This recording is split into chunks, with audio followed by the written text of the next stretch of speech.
3, 2, 1. Someone else can do the quote. I don't have one. You don't have any quote? No. And why would I look one up?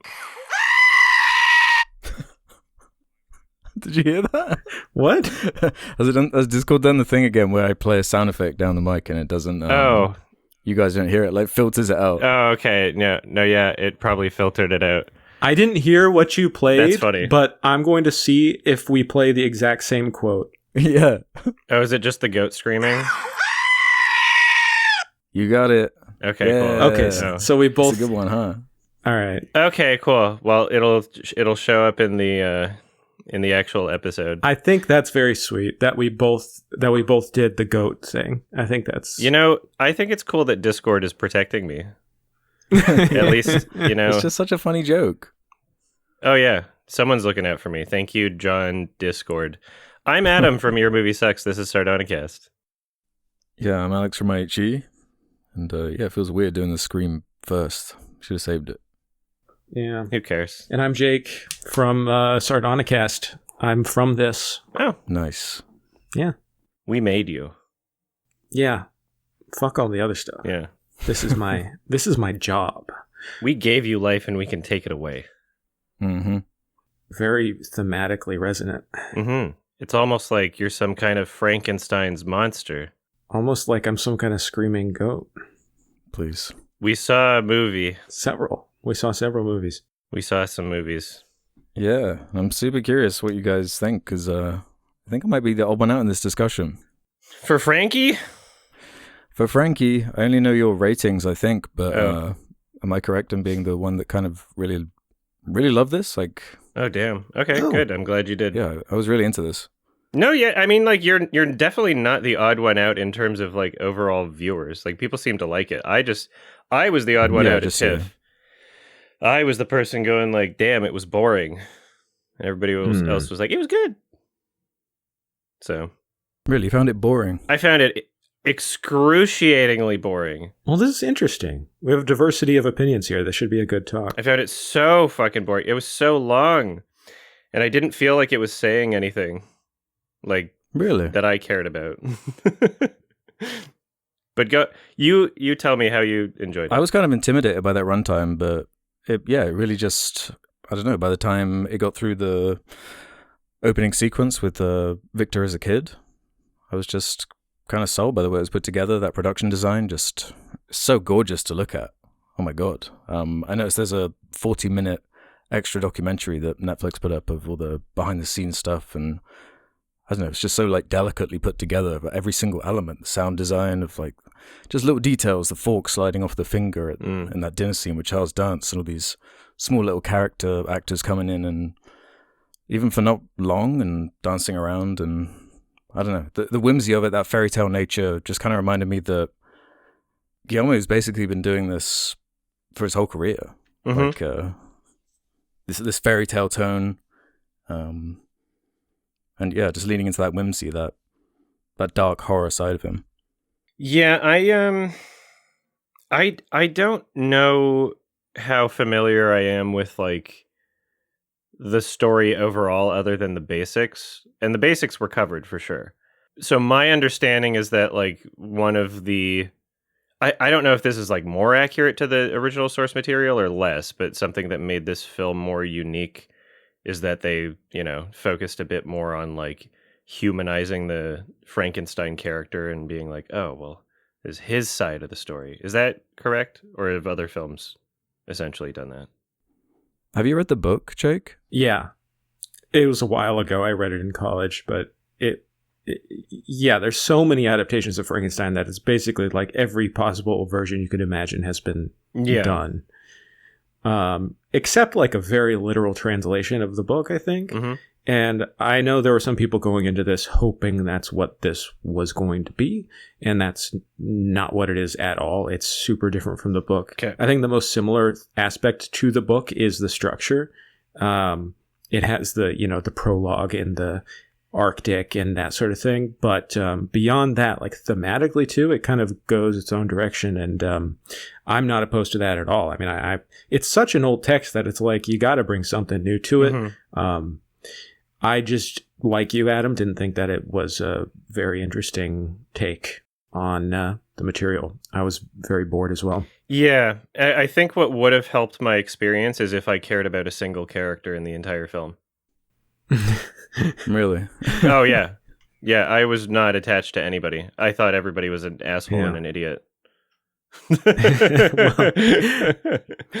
Really, isn't that sort of what it's going for, at least with Victor, his hubris and his goal he's trying to achieve? And that's what made like Mia Goth coming in and being the other side of the argument quite entertaining for me. And the way it's crossing over with the whole like, you know, it's very similar to Pan's Labyrinth or Shape of Water, where it's kind of a period piece and has these war elements, and it's taking this, you know, anti-corporate, these big company men are making bullets and whatnot, and making these parallels with these powerful people, and what Victor winds up doing with the creature and the kind of tragedy of that. And I don't know, I kind of feel the complete opposite, where it is one of those osmosis stories that you just know, you can't even really spoil it. Who doesn't know like the beats of Frankenstein? But the fact he managed to give it its own voice, and through his decisions and the way it's put together, I just thought it did refresh it and kind of modernize it, but also give it that feeling like it's always existed, that fairy tale nature. I didn't feel the runtime at all. Wow. Oh, I felt the runtime the entire time. 2.5. It felt more like 3.5. Yeah.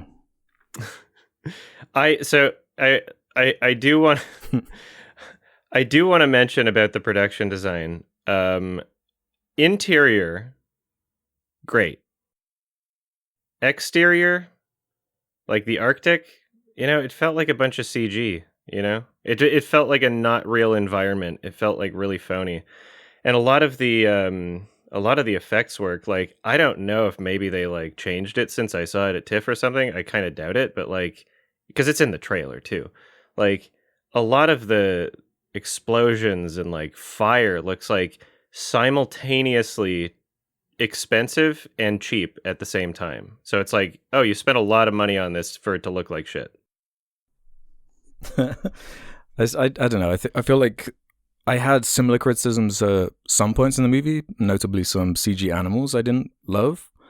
But I don't know. I feel like the huge boat set that they built for that, I thought grounded it and gave it some sense of realism for it. And the whole tower sequence and the way that was set up was like a suitably kind of epic and big feeling establishing shot, and it looked fantastic. I felt like it was really good for the most part, but you know, I hear what you're saying. But I feel like it was just weighed the other way. There's definitely a good amount of impressive production design within this, but just what ruined it for me was just the lack of visual consistency. It's just like there were always notable, you know, not insignificant chunks where, you know, I was taken out of the film just by how fake things looked. Kind of wishing for more. I don't know if maybe Netflix should have given him a bigger budget for this. I don't know what the budget was. 120 mil. Yeah, you know, yeah, it's a pretty sizable budget. But like, yeah, just did not sell it for me in terms of like me believing that it was a world that existed, which, you know, really? maybe was partially contributed by the fact that I just didn't relate to any characters. So perhaps, you know, me already being detached from the narrative experience made it so that I wasn't, you know, as into the, or that I was noticing more the visual inconsistencies.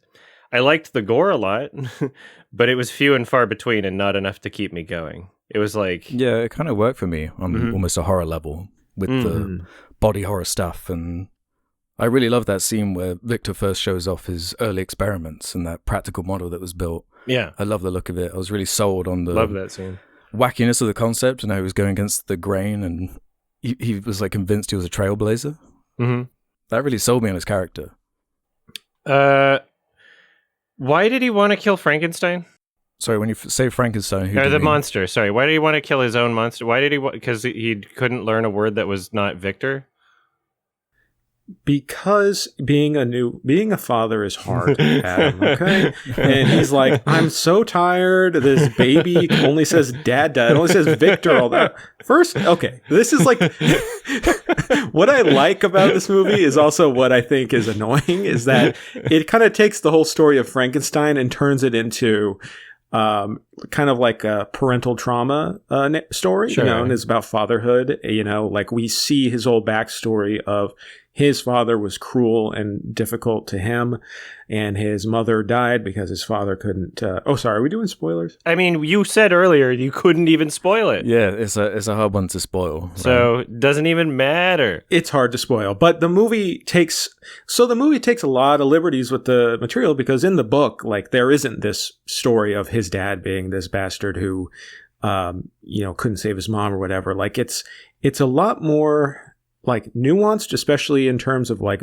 what Victor does and his relationship to the monster and the monster's own morality. Like the monster isn't an immortal god, once he's like, he can't be shot 1 billion times and survive drowning and all this stuff in the book. He's just a dude that was brought to life by another dude. And he's like kind of hideous and, he ends up doing, murder and reprehensible things. He's not like constantly, like his morality isn't always like clean and simple. And I think that the same goes for Victor, even though he is like the monster in the book, as I see it. Victor is also like, he's contending with something that he didn't ask for and doesn't understand. And it's like, they're both, struggling with the situation. And, what the movie decides to do instead is kind of tell a story of like parental trauma, essentially. And I found that to be, once I saw where it was heading with that narrative, especially in the very long, like first 30 minutes where we see him growing up and all of that, I was just kind of like, oh, okay, this is what we're doing. That's fine. I just find it kind of boring. And I didn't connect, like you were saying, Adam, I didn't really connect with any of the characters until Jacob Elordi kind of takes over the second half of the film, at which point I was kind of mesmerized with, the effects and his performance. And it was very interesting because, Guillermo del Toro is so great with monsters and he clearly identifies more with the monster than with anyone else on screen. I wish that more of that empathy was lent to Oscar Isaac's character, who is kind of a buffoonish, over-the-top caricature of a mad scientist that was just so villainous and stupid that I was just like, okay, I don't really care about this guy, let's get to the good stuff. Why do you want to kill the monster, though? I don't know. Like, he just does. Yeah, like I still don't know why he wanted to kill the monster. Because he's like, fuck it. Like, okay, so that's another stupid thing is we're doing a do-over. Well, he's just like, all right, I worked really hard to do this, but now that I achieved this, I'm just like, all right, whatever. I'm just going to blow up the whole fucking tower and, Yeah, no, he did it in a crazy way, too. Like, what the fuck? Yeah, it's very... Yeah, it seemed like he was kind of disgusted at what he'd created. And but what about it? Seeing it face to face was a moment of realization of like, oh god, well, this isn't like quite as I pictured. Just like the fact that he could only say Victor, though? That's what I got. I was so confused by his motivations, and especially just how he did it. But what would you want to remove the whole like parental angle? From my understanding, I haven't read the original book. No. I wouldn't want to remove it. The sort of inspiration of the story being the whole Mary Shelley's relationship with her dad and personifying that as like Frankenstein and that longing and feeling of rejection and that kind of thing. I think that's definitely a part of like the original story. And also, even if it wasn't, I would be totally fine with that being the angle that it takes. I just don't think that the script does enough to like do anything interesting or new with it. It wasn't enough to engage me with the characters of the story. I found it to be kind of just simple. Like once I discovered what the theme was going to be and it kind of went through the motions of the Frankenstein narrative, I was very just removed from it until except for very few scenes that were like, oh, this is kind of interesting. I like the feeling here between Mia Goth and Jacob Elordi, and it just never hits that higher note where it really sings. It's just kind of like it just never really gets there for me. I don't know. Yeah. Like you can tell it's directed by Guillermo. You know, if you had to make me guess, you know. Yeah, that art direction. Yeah, like it very much feels like one of his films. It just feels like narratively, like I don't.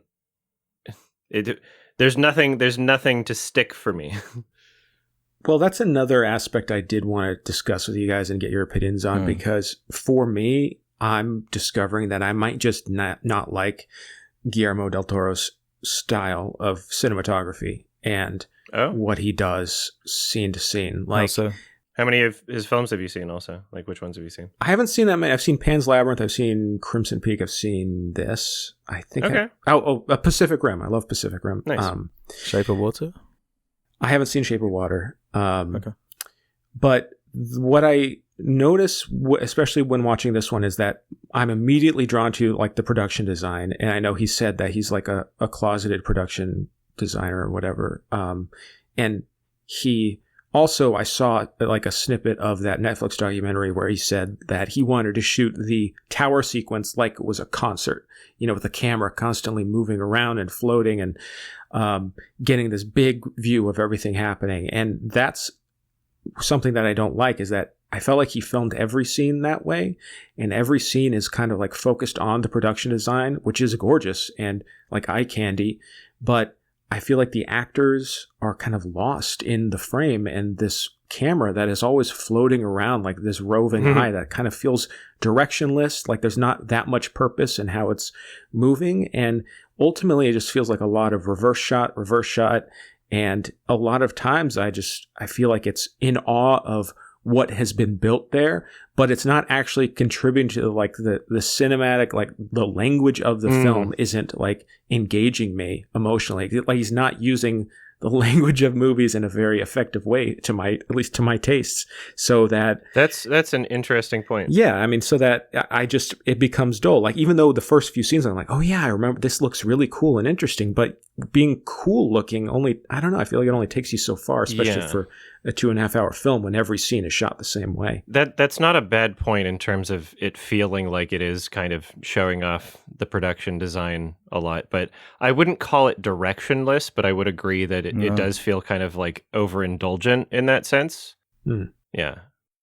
Really? I feel like treating the environment as important as the characters is kind of a choice in and of itself, and it does emphasize the period, and I feel like you should be in awe of these sets, and it should be shot to like emphasize and show off that work, because that's part of the whole appeal of the aesthetic. And I keep saying fairy tale, but that is the vibe it has. I feel like that emphasizes and hammers home what it's going for and sells the like point of the story to me. It didn't feel like it was in combat with the like writing or the characters to me. It felt like it was all these prime artists like feeding into something that was really like coming together to make a unique story for me. Yeah, it doesn't bother me personally, but it is an interesting thing to like kind of note about his style at least. I don't think that I would be bothered by it at all. I can understand not liking it for sure. Yeah, like if I just had characters that I cared about, then I would be fine. I think that my experience would be okay. Right, like.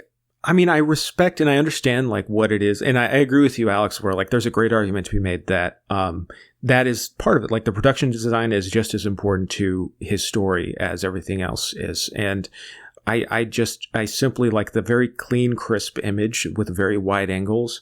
It does just remind me of like filming coverage for a concert or something. Like I wish there was a little bit more there.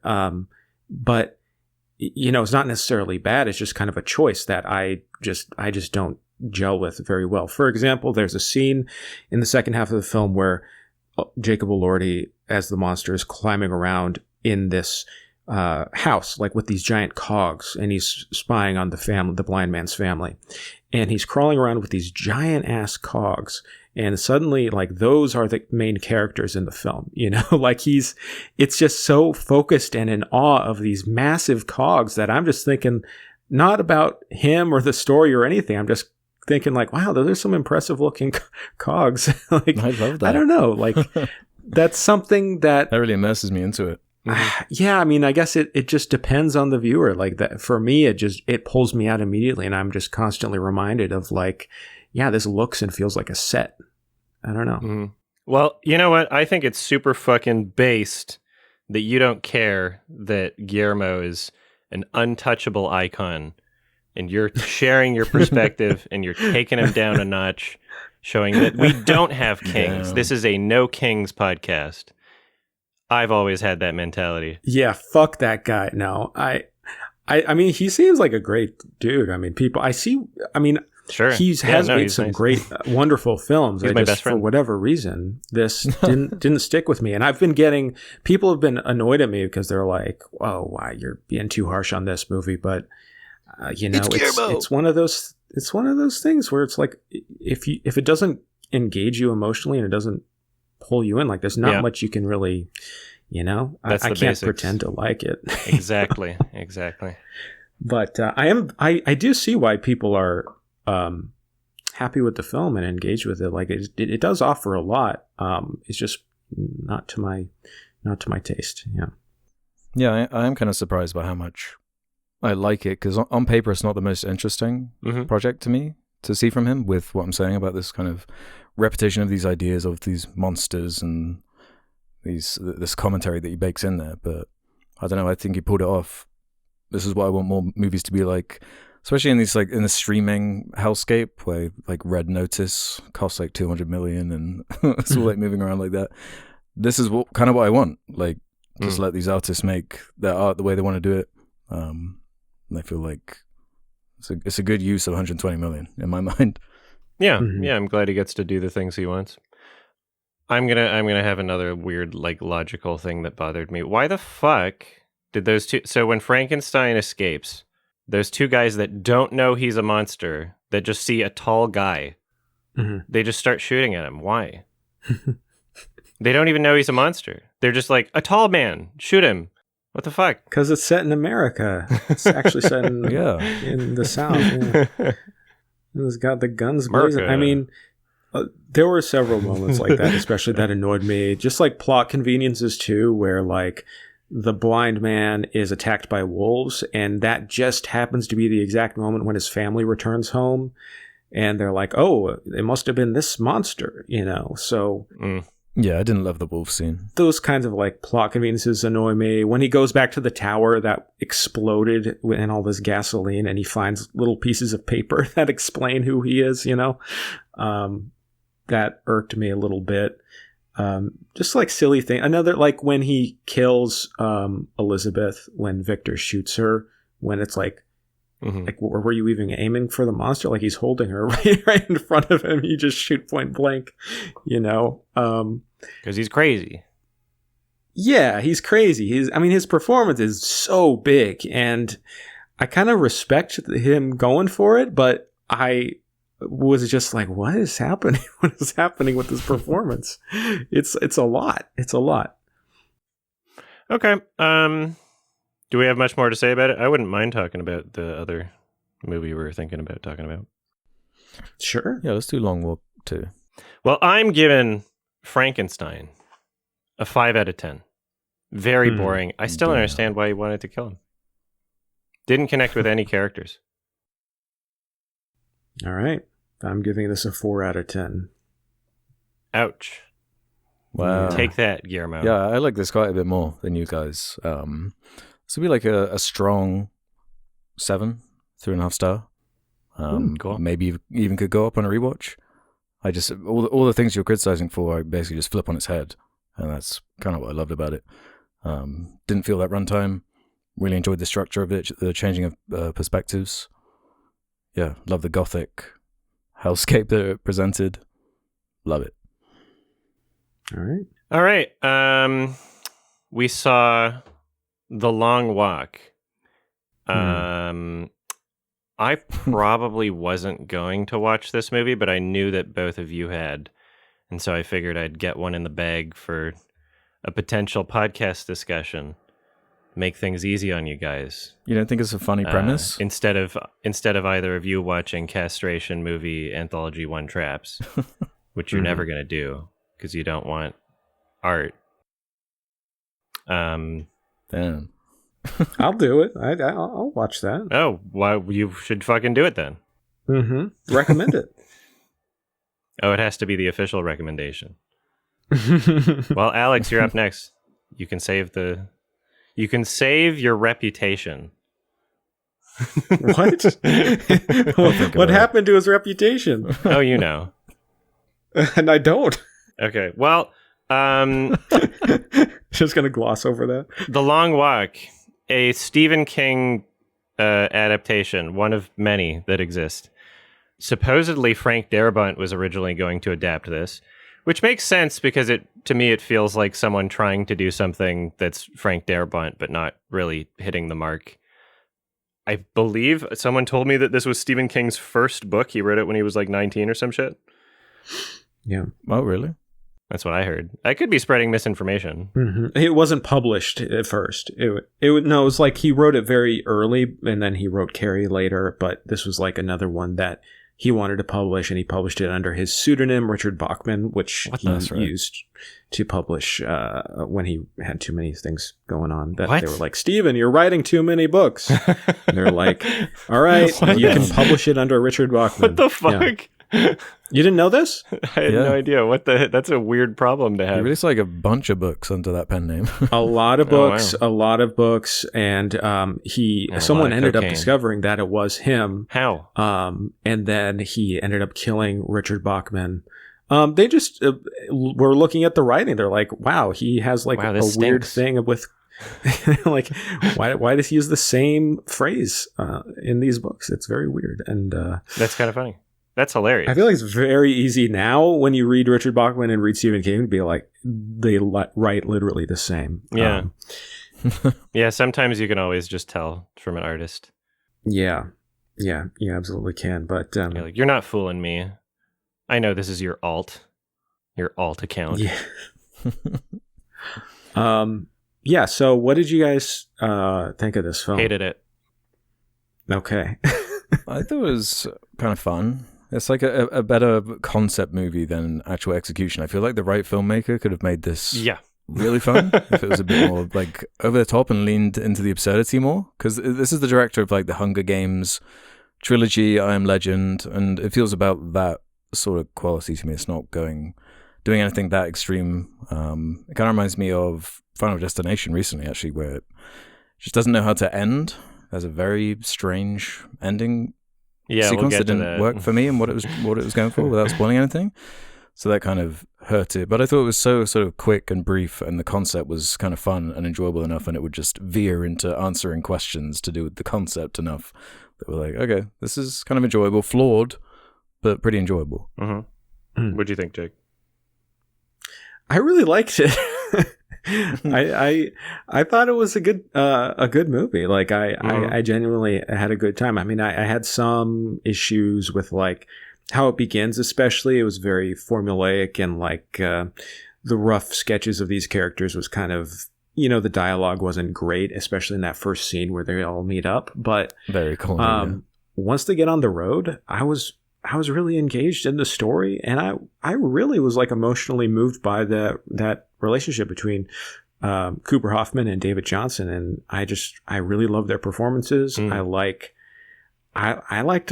really a lot of it. I thought it was a brilliant movie, but it was like really competently made, and it had some issues with like cheesiness, and I didn't love how like over the top the violence was depicted. It kind of made it cartoonish. Yes, but I agree. Yeah, I liked ultimately where it ended up, and I think after a couple days watching it, it kind of was still in my head. I was like, oh yeah, I really that hit me in a good way. So yeah, I really liked it. Yeah. I mean, I think this is a part of the theme is like if you connect with like any of the characters or a relationship, you're going to have a better time. You're going to have a better time watching it. I'll agree. The performances were pretty good, but the dialogue was holding back what their performances could be. Yeah. Like they didn't really have that strong of dialogue to work with. And yeah, I personally didn't feel as though it only applied to like the opening scene. I felt like a lot of the conversation was really, really cheesy, really clunky, really awkward. That it more or less just harmed the ensemble of performances and just believability of anything, honestly. Yeah, it had that issue. it had that issue where I enjoyed it more the less they explained. So the more of the rules of the world they started to talk about, and like the awkward way it was wedged into the script as far as like, why are they explaining this now? Why are they dropping this rule now? It just felt really kind of clunky and awkward. Yeah. I don't know. I lacked a lot of like subtlety. It was very, very blunt and obvious. Yeah, it was kind of trying to be too many things at once that felt a bit conflicting because sure, yeah, if they leaned into the absurdity a bit more, that could have helped it. I found it so odd that according to, I don't know, like what seemed to be the premise of watching the film, like you're supposed to be scared in some way, right? This is supposed to be some sort of like thriller horror kind of, maybe not entirely horror, but I didn't read that into it. But well, I mean, the concept of just because it's Stephen King doesn't mean it's no. I'm saying like that the concept of relating to the characters being on this long walk, like the fear would be like, oh no, something's going to happen, you're going to get shot or whatever, right? Like that. Yeah. They pretty clearly established that is the conflict, that is what the characters are scared of. And I feel like the approach to how they showed, like particularly the deaths, like from immediately the opening death, I felt as though it would have been a lot more effective if we stayed with the characters that were continuing to walk, and then we saw the other character's death in the background or something, right? Of like, holy shit, because that's the first reveal. That's the first like, oh my God, this is a thing that's happening, and that's what they're being afraid of. But instead, we get an obvious close-up of, by obvious I mean like, okay, yeah, you're lining this up for the kill basically, and then we're with the character in the back just staying on them, and then they get shot in the face, and it's this weird like, okay, is this a Saw movie? Like, am I supposed to be like, oh yeah, gore time, right? Like it felt so weirdly sensationalized that I felt that it took away from the overall impact, or what the impact could have been. I agree on that, yeah. Yeah, it didn't need that brutality. It didn't add anything. No. It was when it found ways to be subtle, it was actually like, this is actually a really cool, interesting, tense sequence that they put together. Like, when there's a slight incline, that's like an action scene in this movie. Oh, it's great. And it's like a really tense, like, well put together. Stakes are really high by default, but just twisting it that little bit, I thought was quite clever in how subtle it was. I found that scene hilarious. I was laughing. Yeah, I thought that like there is like a kind of dark humor to it. I felt like that's kind of what was cool about the concept, and the fact that is like an effective action scene with something kind of so small just in its idea. But that was, I don't know. It's the concept movie problem where it's like it's easy to sell and it's like a cool idea and you just want to see how it plays out, but they can often just be like repetitive in concept and not know where to go, how to wrap themselves up. Or I don't know. I actually didn't love Cooper Hoffman in this. I thought David Johnson was the real star. Racist. Yeah, I don't know. I didn't really buy into the characters. I thought Cooper Hoffman was great, but I do think like their dynamic worked really well, and how they're like, some of the dialogue in the beginning was ham-fisted, but by the middle of the film and towards the end, I was just really relating to these characters and what they're having to go through, and the kind of weird camaraderie that they have to create, but also try to avoid because they're all going to die except for one person. I feel like it dealt with it in like a very like realistic way, and I wouldn't use that especially word. how like young guys are, with each other. And I think like, it just was really, especially in the wake of these big dystopian films, Hunger Games franchise, and that big wave of dystopian films and young adult stuff like that, to see one like this and directed by a Hunger Games director, to be so like kind of stripped down comparatively, know, and pretty simple, where most of the movie is just done with these wide shots of these four guys walking next to each other down a very plain road, and to put suspense into that and make it interesting, I was really impressed by that. Yeah, I found it to be like really one note throughout, and sure, like they changed it up with like, oh, they're on an incline now, and this guy's pooping himself. Right? They do that a few times, yeah. A lot of great poop scenes. So many poop scenes. That was the most graphic shot. It's stressful. Like, okay, come on, cut it off. Get your poop out. Come on, you're gonna get shot if you don't poop fast enough. It's great. I was just either laughing or bored and laughing at it. I just like I as an alleged massive autist, I couldn't I couldn't get past the fact that it's telling itself in a story where it's not it's not showcasing its absurdities per se. It's not like a parody film. It's not like it doesn't feel like a comedic satire or anything. Like it's trying to stay grounded, but at the same time, I'm sorry, these characters shouldn't be like jogging back and forth and doing all this fucking nonsense and exerting all of their energy. Like, I don't know if you've tried to do like kind of like a marathon, either like run or walk or any kind of like long distance thing. Like, you're not going to be yelling at each other right the entire time. Like, they're yapping and yapping and yapping. And I get that it's, it's based on a book and the book's got to have some dialogue, right? Like, I don't see a single world where any of these characters would be taking this seriously, where it's like, oh, you have to walk for a long time or else you die. And they're all just fucking like shooting the shit the entire time. Because that's exerting energy. Like, I'm looking at clips of the trailer right now. They're like playing catch and shit. Like, I know you got to give them something to do for the script, but maybe that's just why this concept doesn't work for me. Right? I think if you don't buy into the concept, yeah, like it's just not going to work. And exactly.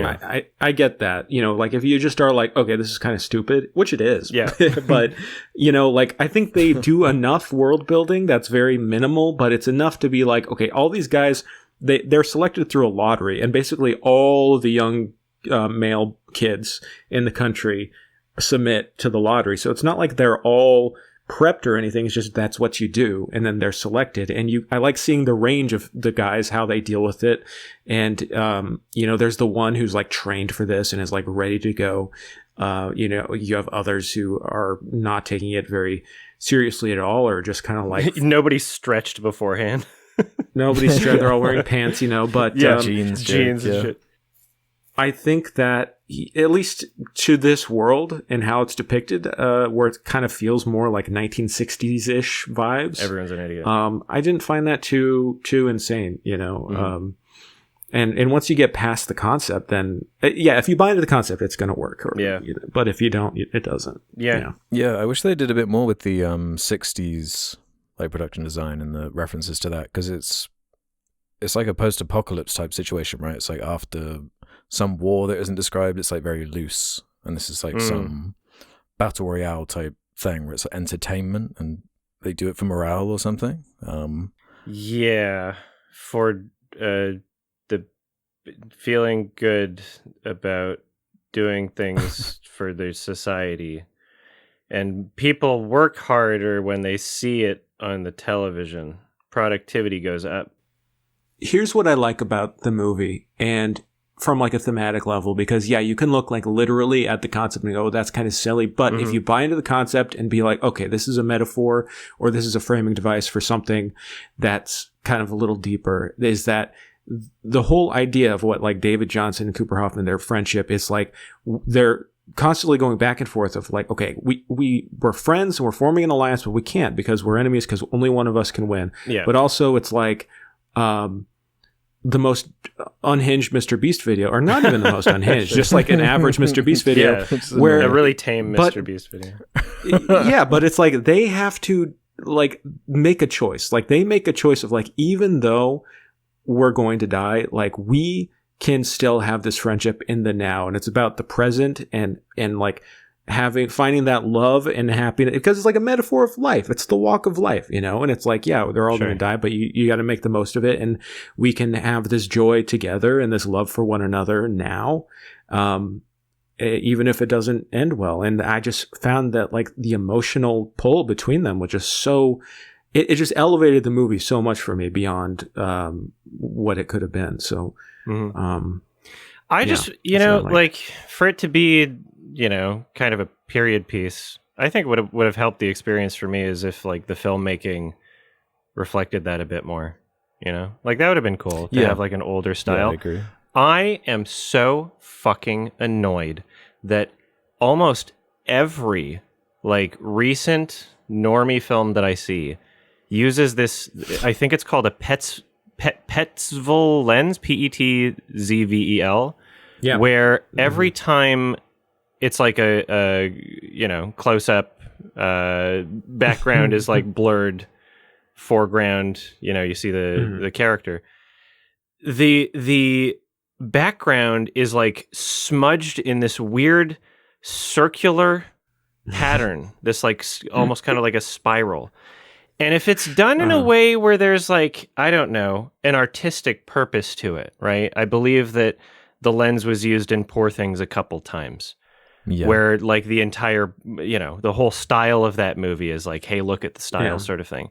But I see it popping up completely randomly, zero motivation, not to say anything, but just distracting the fuck out of me. I think I first noticed it in the film like 65 with Adam Driver. And now I just see it it was in fucking Materialists, right? It was in this movie.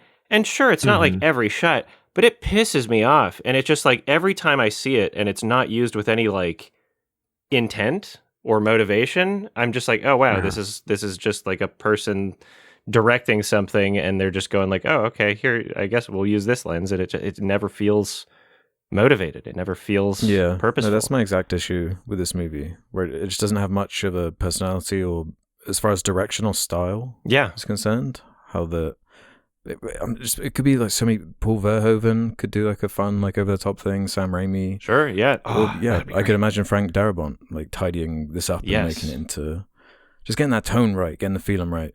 I'm starting to notice. I'm starting to notice within myself, and this is an interesting comparison, especially after watching Frankenstein, is that you guys are more forgiving, it seems, towards that film. Because stylistically it is different. Like it is making choices. Yeah. Whereas this movie isn't really making choices. It's just kind of competently made without any it's not doing nothing impressive. But like I think I prefer the style. I'm able to forgive this more, even though it's not doing anything impressive stylistically, because I bought into the story. Whereas with Frankenstein, even though it is doing stylistically something interesting, I could buy into the story. So I guess that's like, it's interesting what you prioritize when you watch films. And like we all prioritize certain things, even though we try to like judge everything objectively or as objectively as possible. Like it's, our own experience, really.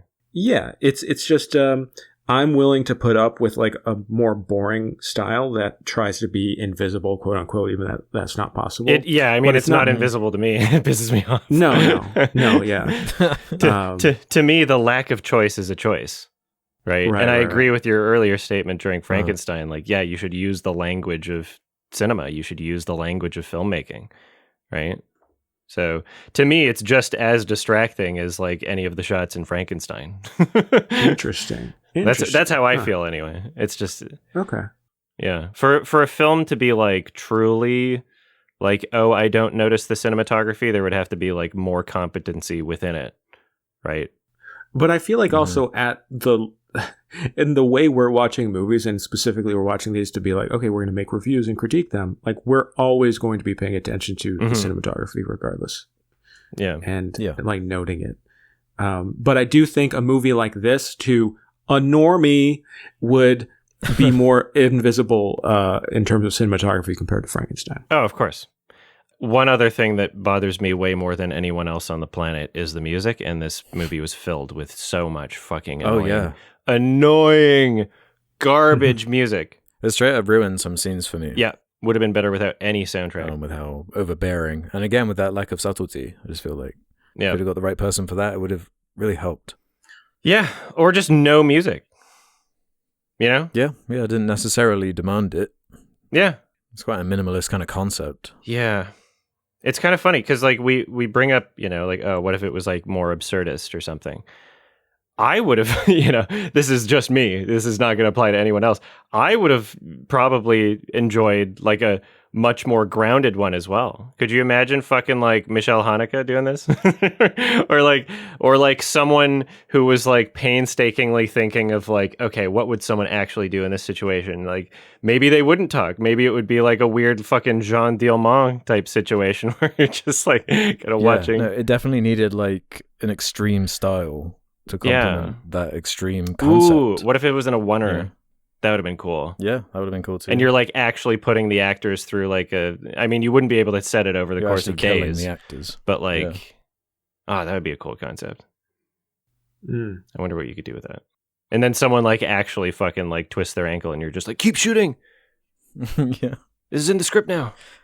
We're killing off this character. It does just feel like it would work better on the page of a book than when you see it visualized, because then you start going through how kind of ridiculous certain parts of it are. And they do try to answer it, like where do they get their water from, where and how are they going to the toilet, and it's like a super unfair circumstance. But I don't know, the more things they answered, the kind of dumber the concept got, and the only way to counter that would be to go bigger or smaller. There's a medication called loperamide, which was invented before the timeline of this film, that if any character would have taken it, they wouldn't have shat their pants. I can't remember how long they're supposed to be walking for. Right? Have they not all seen the broadcasts? This is a widely publicized event that happens, every year or something? Nobody prepared? Nobody was like, oh, I'm going to take some... Why? Nobody wants to stop themselves from shitting their pants? They just didn't think about that. They didn't think that far. Literally? Why didn't they diape up? Nobody diped up. Okay. They're 16-year-old American boys. Come on. They're not going to put diapers on to None to of walk. them? They want to look cool. If I was 16 and I was invested in not dying, I think I would figure out something. You know? When I was 16, if anyone was going to force me to wear anything besides jeans, I'd just probably just not go to the function. I don't know. I get where you're coming from, but also like, again, if you just okay.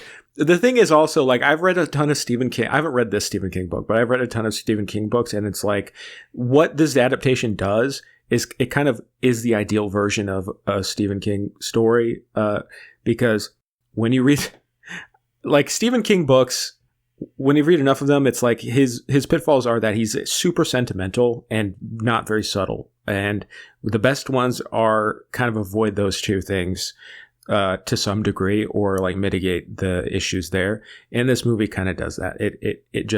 It isn't subtle, but it's not like stupidly aggressively in your face unsubtle. So to me, I'm like, yeah, this is like a best case scenario of a Stephen King adaptation. Yeah, I don't know. Like, yeah, there could have been more interesting directions to take, but then it just would not have been the Stephen King story in a lot of ways. Yeah. He's also known for not being very good at endings, right? So can we talk about the ending of this movie and what it was going for? Yeah, let's talk about the ending. Spoiler territory. Yeah. Spoilers, everybody. We're spoiling the ending. The ending was shit. So can we break it down? Because it kind of suddenly these rules appear where you have like a wish granted, like if you're the winner. Yeah. And then the wish becomes grabbing the gun, the carbine, and then it kind of becomes like a dream thing. Like it didn't seem like literal to me. I was trying to figure out what it was communicating with that ending. Well, they wanted to have their cake and eat it too, and so they decided to be as ambiguous as possible because they couldn't figure out how to end it doing that. So they said, "You figure it out, audience." And an ambiguous ending, if the writers had some sort of purpose to it or meaningful decision making in it, that can work. But it really seems as though they just couldn't figure out how to end it and said, you figure it out, actually. And they were hoping for probably some sort of like, ending explained discussion sort of thing to like help the marketing. What? Like, people will talk about this. That's how I felt. But I feel like, what are we talking? I love the ending. What? I thought it was great. I thought you said the ending wasn't good. No, I like the ending. What'd you get out of it? I mean, the very, very ending, like the last shot was kind of like, it was fine. But I've seen people who love the book also criticize how this ends because in the book, it's different. In the book, the David Johnson character dies and the Cooper Hoffman character just keeps walking.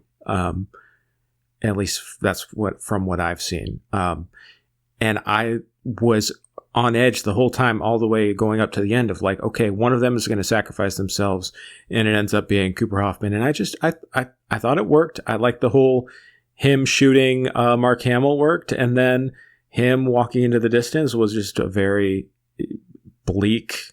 I didn't really see it as ambiguous. I just thought it was like a very bleak kind of like 70s downbeat ending that was kind of like, oh, okay, cool. They're going for that. I mean, like the ambiguous part is like, okay, why did everyone disappear and he's allowed to walk free and nobody shot at him and he's just like, why is no one reacting? That's the ambiguous part, is like wondering, because if you're to like be if you're to project yourself into the character, like you're gonna shoot the guy and then you're going to get shot back by somebody else or arrested or your life is over or like something would happen. But rather than ending it at that moment, they're like, oh yeah, he's walking away. But who knows what that means, right? Who knows if that's just something in his head or like why that would be important to show it that way. Mm-hmm. Well, I mean, I didn't mind it because, I guess are questions like, okay, what happens immediately after this? And I could see those questions being there, but also it ties into his character of being like a wanderer, walking always on the fringes of the world. And this whole exchange, this whole ordeal he went through, it has not changed that, and it's just kind of like a circular situation for his character. And I don't know. I didn't mind. I think it could have been better, I guess. Honestly, I do think there were maybe some issues with like production, like they needed to have more people there, and you could tell that maybe they were having issues with getting crowd sizes to be appropriate in that scene. I do think they were kind of trying to hide the limited resources somewhat, especially in that scene. That could have made it feel more realistic, but I kind of just bought it for what it was. I don't know. Yeah. I feel like what you're describing could have worked if he like didn't shoot the guy. It could have. Yeah. Like maybe if he even like did the carbine thing and then like thought about it and then changed his mind and then did the nomad walking thing. You're like, I don't know.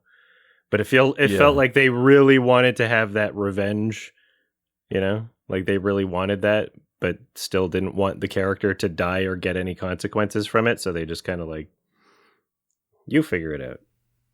I bet you they did they did several versions of that ending and then test screened it and tried to find edited them all together. Yeah, tried to find a version. Yeah, I don't know if it would have bothered me as much if the rest of the movie had kind of that kind of storytelling. If it was a bit more like unreliable as far as what it was presenting, or if there was a bit more to interpret from what it was doing, but it seemed quite literal up until it just feels like throwing your hands up to me. Exactly. So it just doesn't feel like a satisfying, like, oh, kind of like question. It's more of like a, huh? Why'd you just whip the rug out from under me right at the end here? Huh? I like that cat. Huh? All right. Well, I thought, it was a waste of time. Bullshit movie. Dumb. Hated it. Bad music. Dumb story. 3 out of 10 for me. For me, this is more of like a low 3-star. I do like the concept. I did find it enjoyable. I could still shave maybe 10 minutes off, and despite that short runtime, I just felt like the concept didn't have enough oxygen to keep it going. But it was fine. It was okay. I just wish, there could have been someone that could have elevated this. But I don't know. It just seems like more of a book concept to me. 8 out of 10. Fuck you guys. Nice. No kings. Yeah. No, I respect your opinions, but as the normie representative of the podcast, I have to speak my truth. Yes. Yeah. It is a normie masterpiece. It's not a masterpiece. It's just a normie. 8 out of 10 is pretty good. It's a good time on, TBS afternoon, eating some chips. It's good. Okay, cool. All right. All right, Jake, if you want to talk about the film you decided to recommend. Gladly. I would love to talk about the film that I recommended. That would be 2022's Thor Love and Thunder. Little backstory on this film. Great.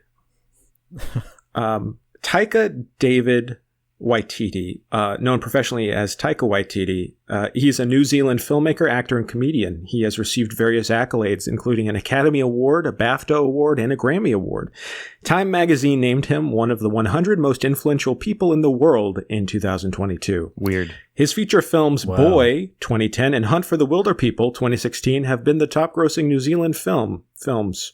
Waititi's 2003 short film Two Cars, One Night earned him an Academy Award nomination for Best Live-Action Short Film. He co-wrote, co-directed, and starred in the horror comedy film What We Do in the Shadows with Jermaine Clement, which was adapted into a television series of the same name in 2019. The series has been nominated for the Primetime Emmy Award for Outstanding Comedy Series. Should I keep reading the Wikipedia or? Well, I don't know. It feels like an On Cinema at the cinema episode. Feels like a Greg Turkington review. I'm very interested in Taika Waititi as a person, and his career trajectory has been very interesting because I recall when this movie came out, he was kind of like a very big deal, and I feel like at least critically his filmography has been viewed differently since this film came out. I personally think that Thor Ragnarok is a pretty good movie. It's a fun movie. I think that it brought a lot of energy to Marvel at a time when it really needed it. It does not take itself very seriously. So at the time, everyone was pretty excited that Taika Waititi was going to be doing a sequel to Thor Ragnarok. And then Thor Love and Thunder came out, and it was the worst movie ever made. And it was one of the earlier signs that Marvel was dying. And it was dying faster than we all realized. So, I'm curious to know what you guys thought. Alex, I'm pretty sure you saw this when it came out, correct? Yeah. Okay. I've seen this like 2 or 3 times now, unfortunately. Okay. Awesome. So you're a fan. And love it. Adam, I know you watched this recently, so it was my first Thor movie, actually. I didn't see the other 3. Oh, really? Yes. Wow. Okay. Oh dear. Do you want who wants to go first? Go for it. I don't know. I was so into Taika Waititi. I just feel like this film made me look like an asshole, like talking about it for so long. God, it's really, it's got a hubris to it, weirdly, this film. Taika Waititi didn't write Thor Ragnarok. There was obviously a lot of like improv, and his style just complemented that script better, I think. Had way more going for it, whereas this, on a just base level, it can't figure out its tone. It doesn't know what it's doing, if it wants to take itself seriously at all. Or like everything just feels like a breezy joke while overlaid on this really serious story about like cancer and like dying of cancer, and it just feels like what are you doing with this? Why have you taken this direction when surely this followed right after like Fat Thor, right, from the Avengers? Yeah. And it's like Thor with the Guardians. Mm-hmm. And it opens on that, but it fast forwards past all the interesting things associated to that concept. Like he's left in a really kind of dark place at the end of the Avengers and whatnot. And it just skips over his like return to just looking like hot Thor so he can be shirtless and ripped. And it's like, it's not interested in anything to do with characters, which is kind of, I guess, my core issue. You have these people like Christian Bale in there, Natalie Portman. You do nothing with them. You utterly waste them for this like under 2-hour, just nothing movie that accomplishes nothing and even tries to set seeds for the future that like they're never going to see the light of day. It just feels like a waste. It said Thor will return at the end, but it didn't say in what. He will, but do you think Hercules will? Did you get that far, Adam? Like you look like defeated in the screens I saw. Yeah, no, I watched the whole thing like a good boy. Okay. You sat through all the credits. Nice. Yeah, I watched the entire fucking movie. So you're hyped for Hercules then? No. No, is that going to happen? Well, that's what I'm saying. Probably not. Let me ask you real quick, Adam. I just want to quiz you and ask which of these movies have you seen? This is from Phase 4 of the Marvel Cinematic I don't Universe. fucking Black know. Widow. No, I haven't seen Black Widow. Shang-Chi. No. Eternals. Yes. Oh. You had to see Eternals, come on. You gotta check out Eternals. Well, that was a Chloe Zhao. That one's kind of interestingly bad, True. at least. I don't know. It was more of a swing and a miss where this is like, there's nothing. Spider-Man, No Way Home. I saw that one, yeah. Okay. Doctor Strange and the Multiverse of Madness. Yeah, that's because of Sam Raimi. That's why I saw it. Okay. You've now seen Thor Love and Thunder. That was July 2022. What about Black Panther Wakanda Forever? You did for Oscars. I did, yeah, for the Oscars. Yeah, I did. I was kind of Wow. boring. Okay. Phase 5, Ant-Man and the Wasp, Quantumania. Nope. Okay. That's a weird one. Great one. That's a fucked one. Guardians of the Galaxy Volume 3. Nope. The Marvels. That one rocks. Nope. Oh, I thought you would because you like Nia DaCosta. Do you not? Not that much. Okay. Deadpool and Wolverine. Nope. Oh, fuck. Sean Levy. Great. Great. So Great you guys have seen filmmaker. all of these or what? I've I seen them all. reject the idea that people are supposed to watch these movies. Just to be Okay. a part of like a cultural conversation.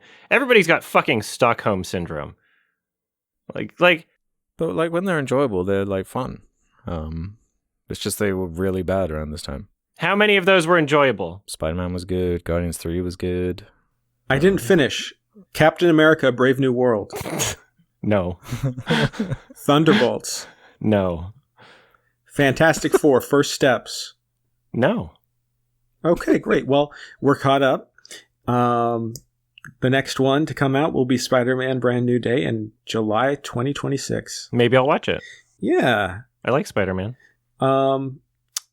Okay, well that's interesting. So this was your first Thor movie. Yes. And how many other Taika Waititi films have you seen? I've seen Boy. I've seen What We Do in the Shadows. That's probably my favorite. I've seen Hunt for the Wilder People. Apparently, I don't remember watching it, but I guess I gave it a 7. Maybe I should lower it. I've seen Jojo Rabbit, and then this one. And I've never given any of his films like higher than a 7. Even What We Do in the Shadows, I gave a 7.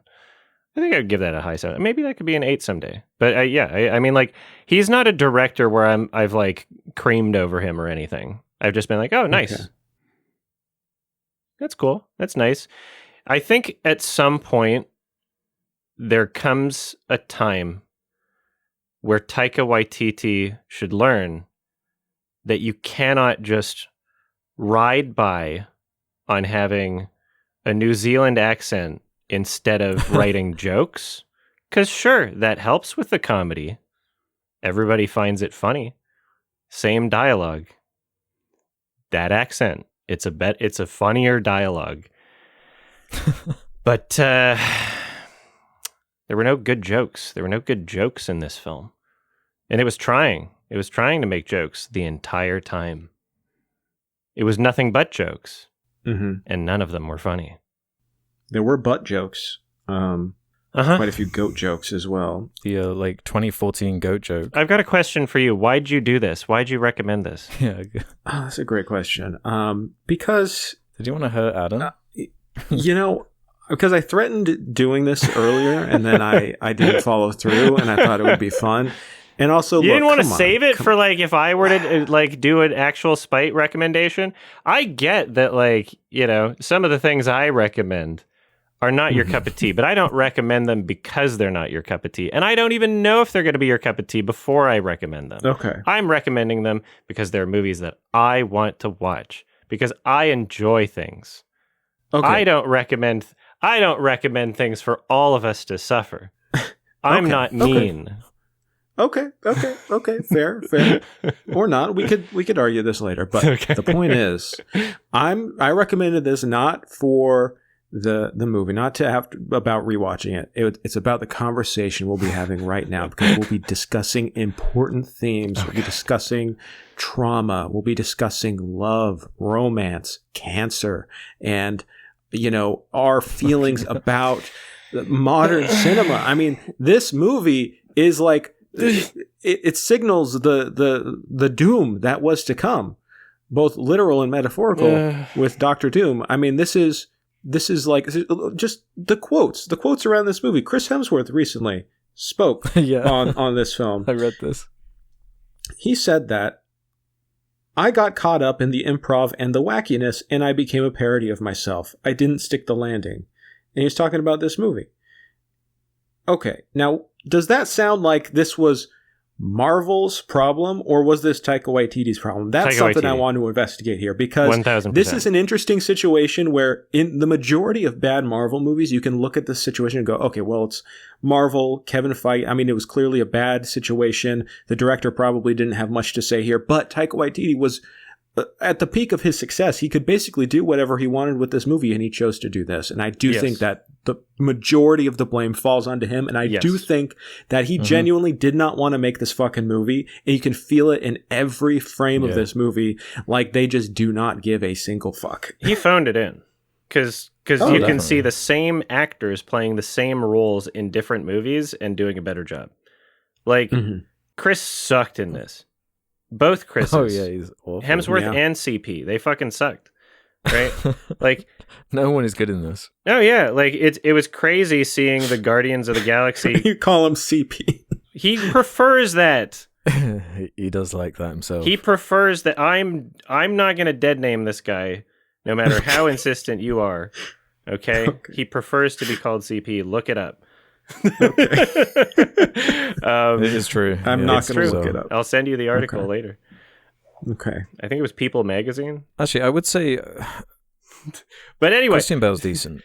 His performance. He's like the one who is actually treating it like it's a movie and not just like hang out time with buds. Christian Bale. Yeah. Like, they just wasted him opening it on this serious scene with this character, and then immediately having like funny, goofy Thor destroying this like ancient civilization's like temple, and like treating it as like humor, and it's never built upon or taught. Nothing matters. Like, when the characters aren't treating anything like anything matters, why would you care about anything that's going on? Yeah. Christian Bale was going for the Oscar, and everybody else was going for their lunch break.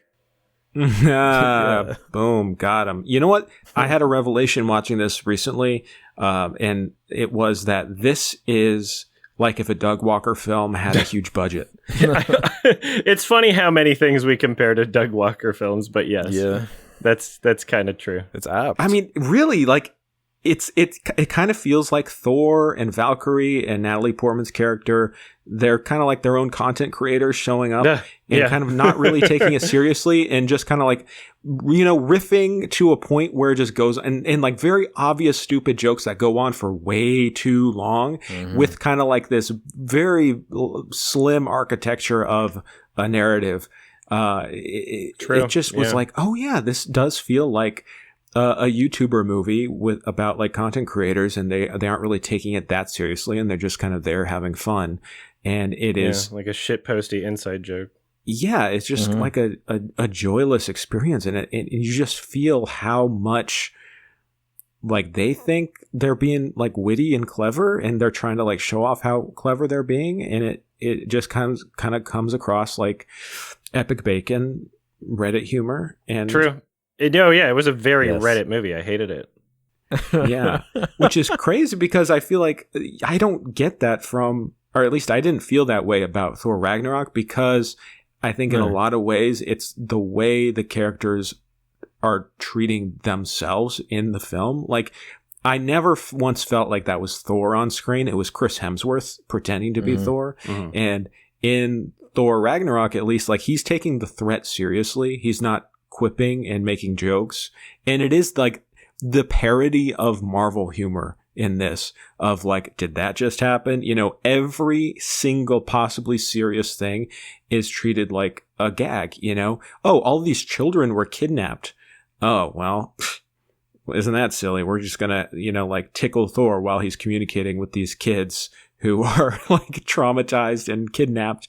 Like, Yeah. none of the gags make sense. Like, it's just, he spends half of this movie talking to his hammer. Like, he's gonna fuck that hammer. Yeah. It's a three-way love triangle between the hammer and the axe. Mm-hmm. That just goes on and on. That's like basically the main plot. It's like the main arc with the main character is a love triangle between weapons. But I don't know, like, for me, I think speaking of Reddit movies, Taika Waititi and Free Guy, exactly, the year just before this was like, dude, this is like a warning of like what's to come. Like, you have to stop. Oh my god, it feels like that character from Free Guy directed this movie. It feels like that annoying. How is he the worst part of Free Guy? I know, right? Crazy That's achievement. insane. And then it's like, God, when you see how much this film cost to make, $250 million. Does it look like that to you? Like, it actually looks straight up bad at points. Like, yes, for a lot of the movie, there's no like depth to anything. It always just feels like they're on the soundstage. Mm-hmm. It doesn't feel like they're interacting with their environments. It doesn't feel like they give a shit about the environments. It just kind of jumps around aimlessly. Yeah, super unsatisfying. Yeah, it's kind of funny, like that fight scene at the end, like just how dark it was, like with all the kids or whatever. I was like, did they just like run out of money and like they're like, we gotta have this one cheaper for the CG department? Like, fuck that. The Thor, the Zeus Russell Crowe scene. Yeah. That looked ugly. Holy shit. Yeah, it looked horrendous. The lighting, the colors, like everything. And then, you know, as you mentioned, it's just them on a soundstage, no motivation, no creativity. Like, if at any point it was just like, I don't know, shot interestingly in the slightest, it would have helped it out. That was the longest feeling scene that I can remember. I'm trying to think of a scene that I've watched in the past like 10 years that felt longer than that. That was excruciating. How long was that? It was only like, what, 5-10 minutes? It felt like an hour. Holy fuck. Yeah. That sucked. And it just like, it makes a mockery of the whole kind of hook of the movie. The villain's supposed to be this god killer, and the gods are supposed to be afraid that this is something that's happening, or is not believing that that's a threat that's coming. But nothing's enforced through the filmmaking. It's all just like so fucking flat and like uninteresting. And then it's just them like ad-libbing in the like least funny way possible. You like Old Spice. Not only that, it's like a parody of the meme of like the villain being like, I believe like in good things. Like, I'm against these gods being horrible, because he's totally justified to like hate this god who like let his kid die, and the god is like so being such an annoying dickhead at the start of the film that you're just like, yeah, fuck these gods. And then the rest of the movie, Thor is acting like an irresponsible maniac. Yeah. And he's just an asshole, and he's like there's no reckoning in his character where he's like, oh wow, I'm being a huge piece of shit.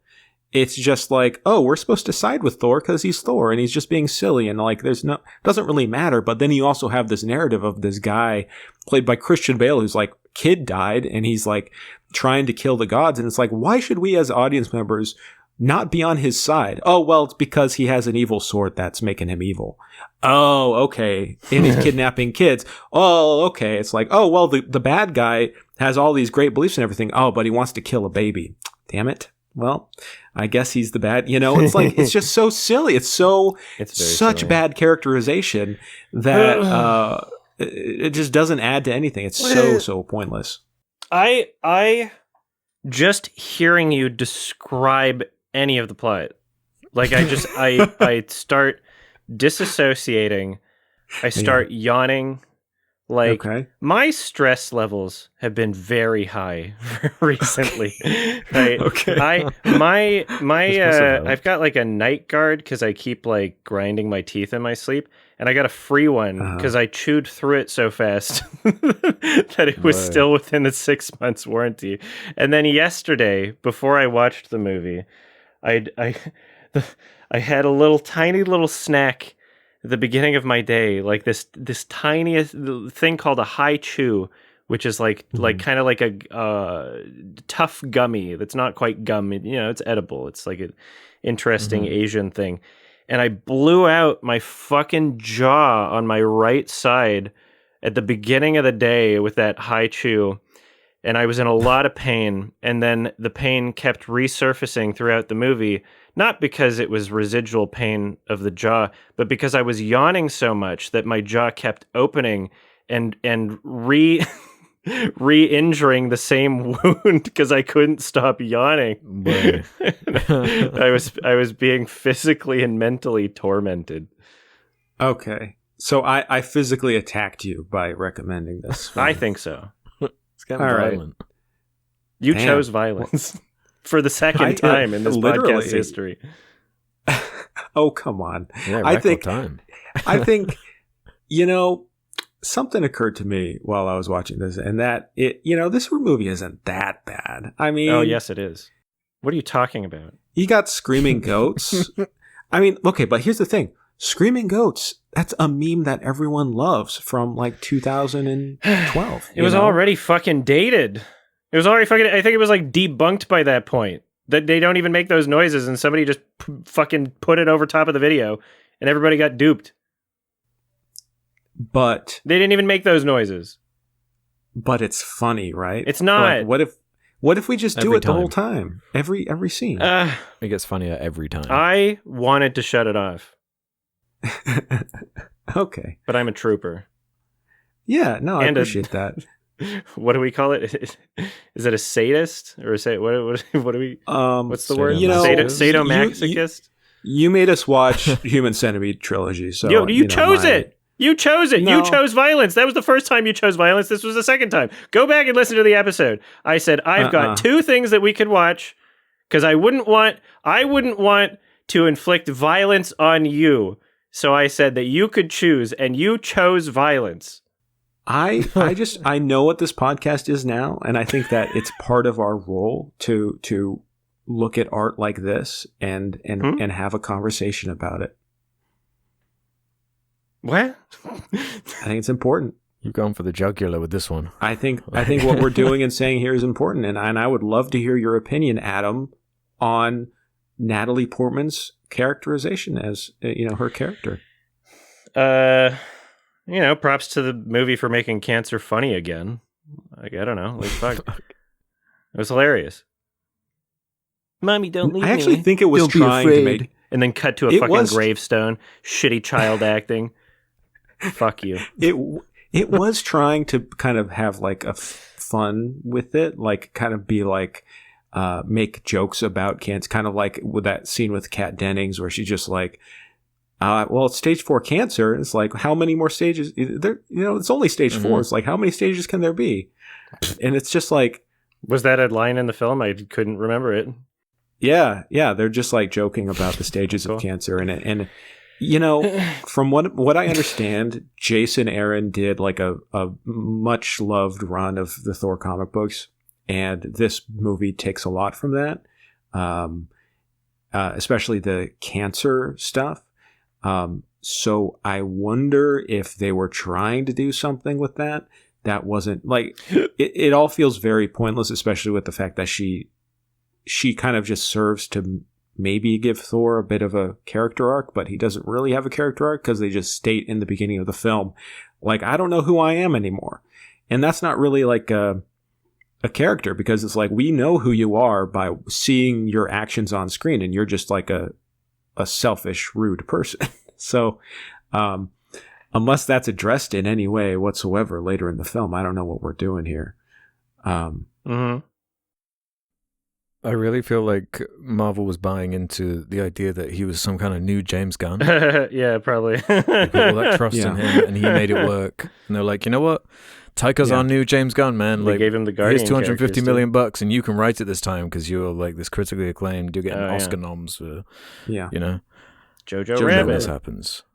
Yeah, exactly. There's no focus to the film. It has a pointlessly large cast, like Korg and Valkyrie throughout the movie. It just stuffs it with Gay Korg. Yeah. Gay Korg and bisexual Valkyrie. Well, I mean, that's why the movie was bad. Korg's one of those characters that's fun in like small doses, but he's just in it too much. He's like framed as the narrator, and defenders of the movie will say like he's the unreliable narrator, so it's not completely literal, and like parts of it are just his goofy recalling of it, which if that actually was taken to its extreme could maybe be like interesting or fun, but it's so lazily implemented, like everything in the film, and how just none of these characters have any purpose or arc, because that really should be the focus, is the like cancer story and probably the gore thing, and the tone should be a lot more serious, or just like make a more light-hearted film. It just doesn't. It's not a good pick for this character, and like the gravitas like a big fancy character like that needs. I could see him with someone like Squirrel Girl or something like a bit more like inherently goofy. It needs like the big theatrical side. Is that still happening? What makes him good is when it is like a smaller scale,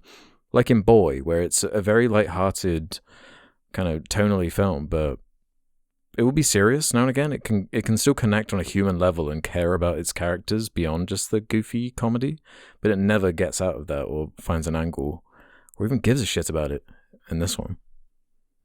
Yeah, I mean that's a great question. I think that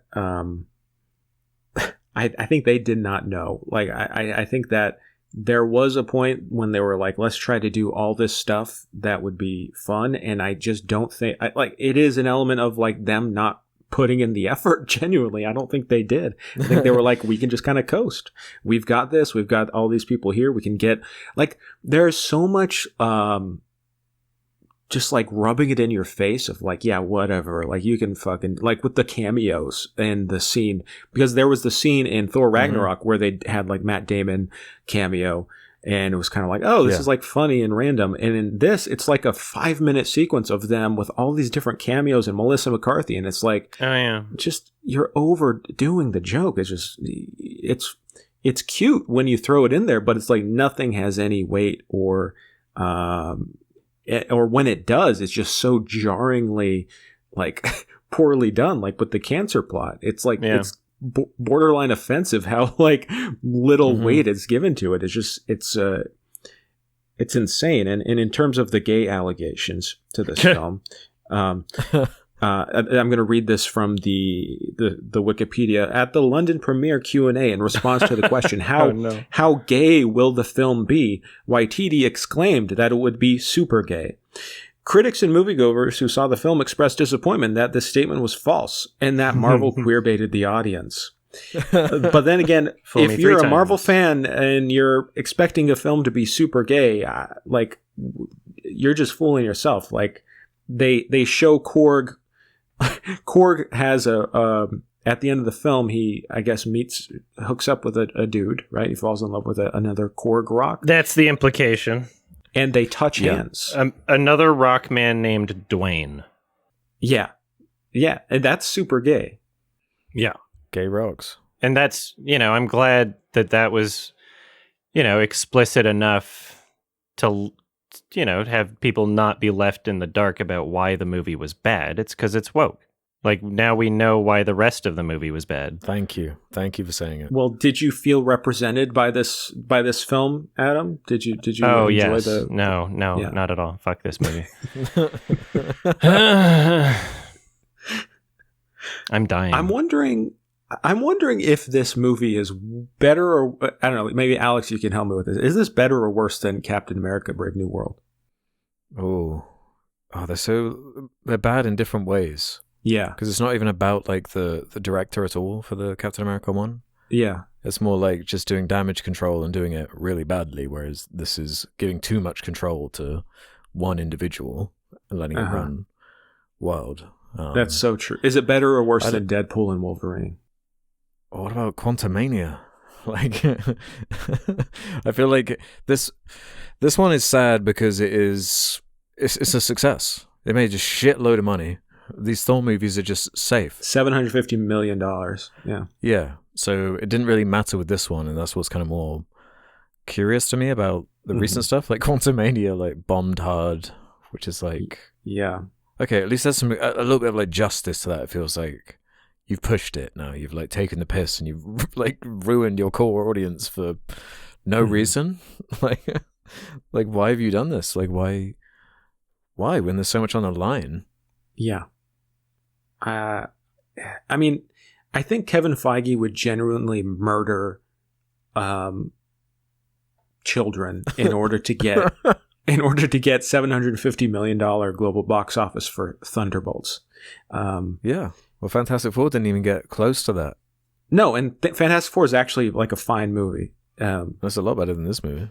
But yeah, they've worn out the goodwill that came from Endgame. And it's like, it's weird that they're kind of like at zero goodwill right now, right before their huge mega projects of Doomsday and Secret Wars. Maybe people should stop watching them. You know, I think that there's a place for these films. In the garbage. I'm not opposed to them. I think they can be good. And that there have been good ones.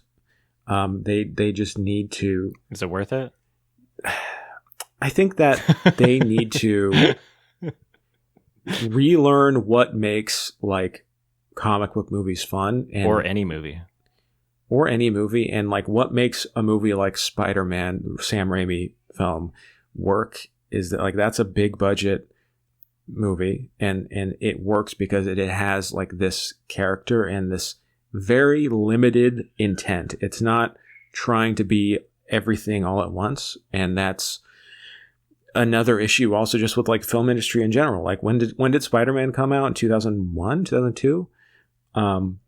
Like there's just not a diversity of movies to watch in theaters these days in the same way. Like you can't just go to theaters and have a huge full course meal of like mid-sized movies to supplement a superhero movie. Oh, we could if people made better decisions with what movies they watch.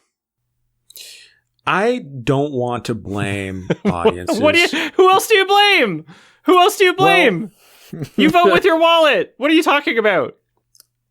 I think that it's a bit of like a limited thing to blame audiences when it's like there are very clear direct choices that these studios and companies are doing in order to limit what we see in theaters. They're not putting movies in theaters because they put all of their money over the past decade and invested everything into streaming to destroy the model that worked for filmmakers. And that made it possible for a smaller budget movie to survive with DVD sales. You know, now it's like the technology changed, yeah, but they bought so far and moved so far into it with this tech world that now there is way less room for them to find success with mid-budget films. And like, yeah, audiences could be smarter with their wallet, but also audiences are inundated with all these other options. And at the end of the day, audiences have less and less money to be able to go spend on a film in theaters. And it's just not realistic for them to go watch a smaller budget film that may not even be in their theater. Compared to something like this. Like I live out here in the suburbs, way out, you know, in the woods, and we don't get like the majority of regular mid-budget films, you know, in our theater. And so it's like at the end of the day, when you can watch movies like this, or not even like this, just like a indie film or a smaller budget film or a mid-budget film, and it'll be on Netflix or whatever streaming in a couple weeks, then it's like, what the fuck can you do? So no, I don't like to really blame audiences about this. I think that disagree. There's way more going on than just audiences.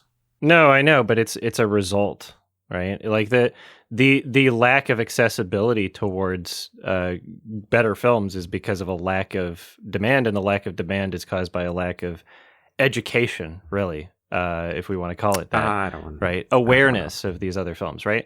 Like that I don't know, maybe this is more of like a philosophical question in terms of like how beholden to our environments and propaganda we are, right? But like do we not blame the electorate for, you know, Donald Trump, right? Like sure, you can make the exact same arguments about, you know, the system only giving you a limited selection of candidates, but at the end of the day you're still voting, right?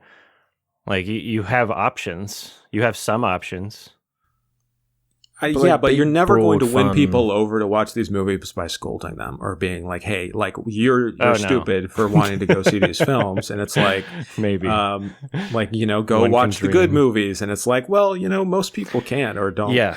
have access to them, or they're not being shown, or they're not being marketed. They don't know about them. If my entire presence was only shitting on movies and being like, well, there's no good options, then yeah, you know. But I do go out of my way to promote like smaller films. No, I know you do. Right? I know you do. Absolutely. Yeah. Yeah. But I mean, the studios, they're not pushing them out there.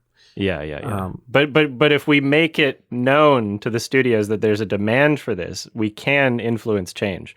I am anti-doomer on this particular subject.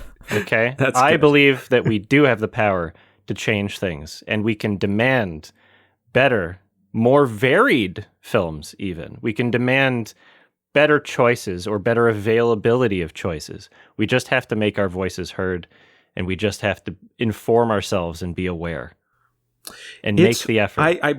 I agree with you. I think it's a good thing to like promote smaller movies and to put voice out there that like, yeah, this is what we want. And I think like even just for it, a good example is Frankenstein, like a movie that I didn't love, but I think it's a travesty that it had such a limited Netflix release when it clearly could have made money and done well. But that's not in Netflix's interest to make money that way because their model is streaming. So it's like it's counterintuitive and it's like they are hurting themselves in order to profit in this other area or to be like get the market share or whatever or this vision of a potential profitability down the road once the competition has been destroyed. And now we see all these streaming services raising the prices now because they can't survive without making money, you know, for so many years or whatever. Like it's all bullshit numbers and it's all fake. So it's like what can you do? Like, yeah, you do show up and you do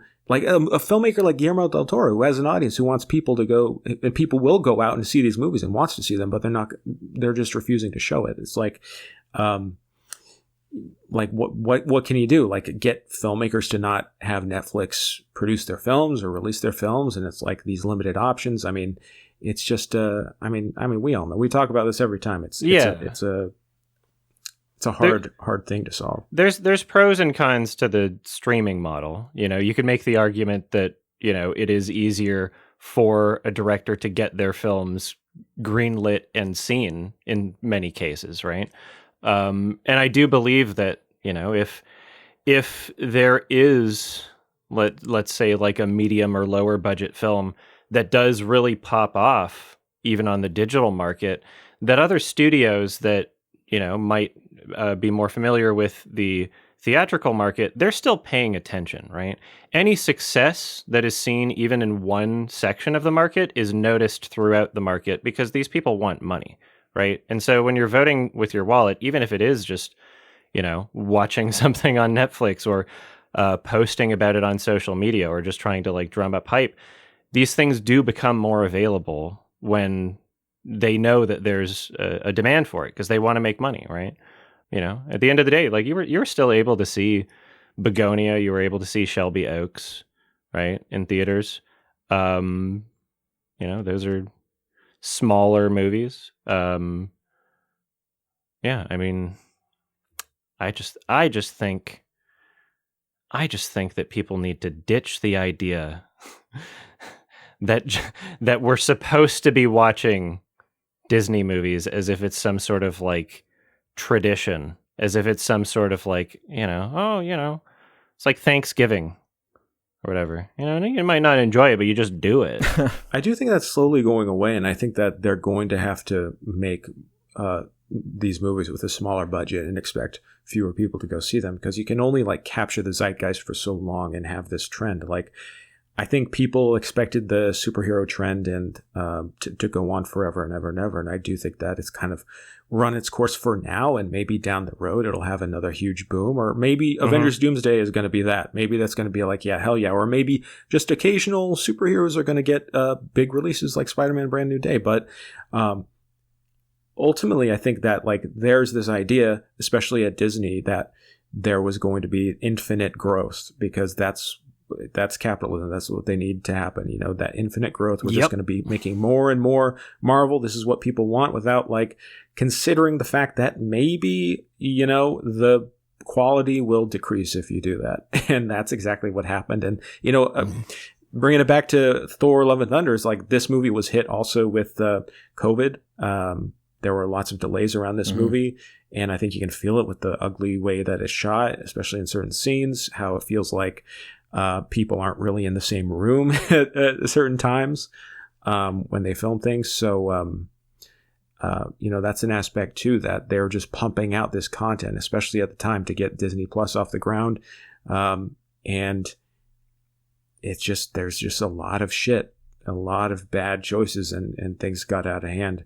And it's funny now that Kevin Feige has been doing interviews, and he's said like exactly that point of like, I usually have my hand in all of these movies personally. Like he is like consulting on all the stories on all these movies. Greedy little paws. He is a micromanager. Like he is super involved in these films. And when Disney and Bob Iger was like, and I guess Chapek as well at the time, was like, hey, come on, we've got to pump all of this content into Disney Plus and make some more movies. Then he is like, literally, he's like, I literally couldn't like, they spread themselves too thin. Yeah, it's spread way too thin. Yeah. It's the art factory scene from The Holy Mountain. Yeah. But at like a core level, big blockbusters don't have to be as bad as this. Correct. Like specifically Thor: Love and Thunder. Like it really doesn't have to be this way. And I feel like it's not inherent to the genre, really. I feel like films like a Spider-Verse or a Dark Knight or Spider-Man 2 can be used as a way to, I don't know, like a filmmaker to leverage and use the mythic status of a character to make something big and poppy and like something that will connect with the culture. And I think that's what's cool about these characters when they're done right. But it's just they got kind of complacent, and streaming just changed everything for the worse for them. It's a Disney thing. They're not protective of their brands enough, weirdly. They just spread them thin. So then there's too much of it, so you can't give a shit about any of it. And then it's kind of like wrung dry. Here's the conundrum.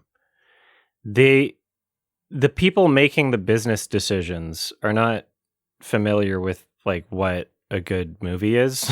They just have a bunch of numbers and stats.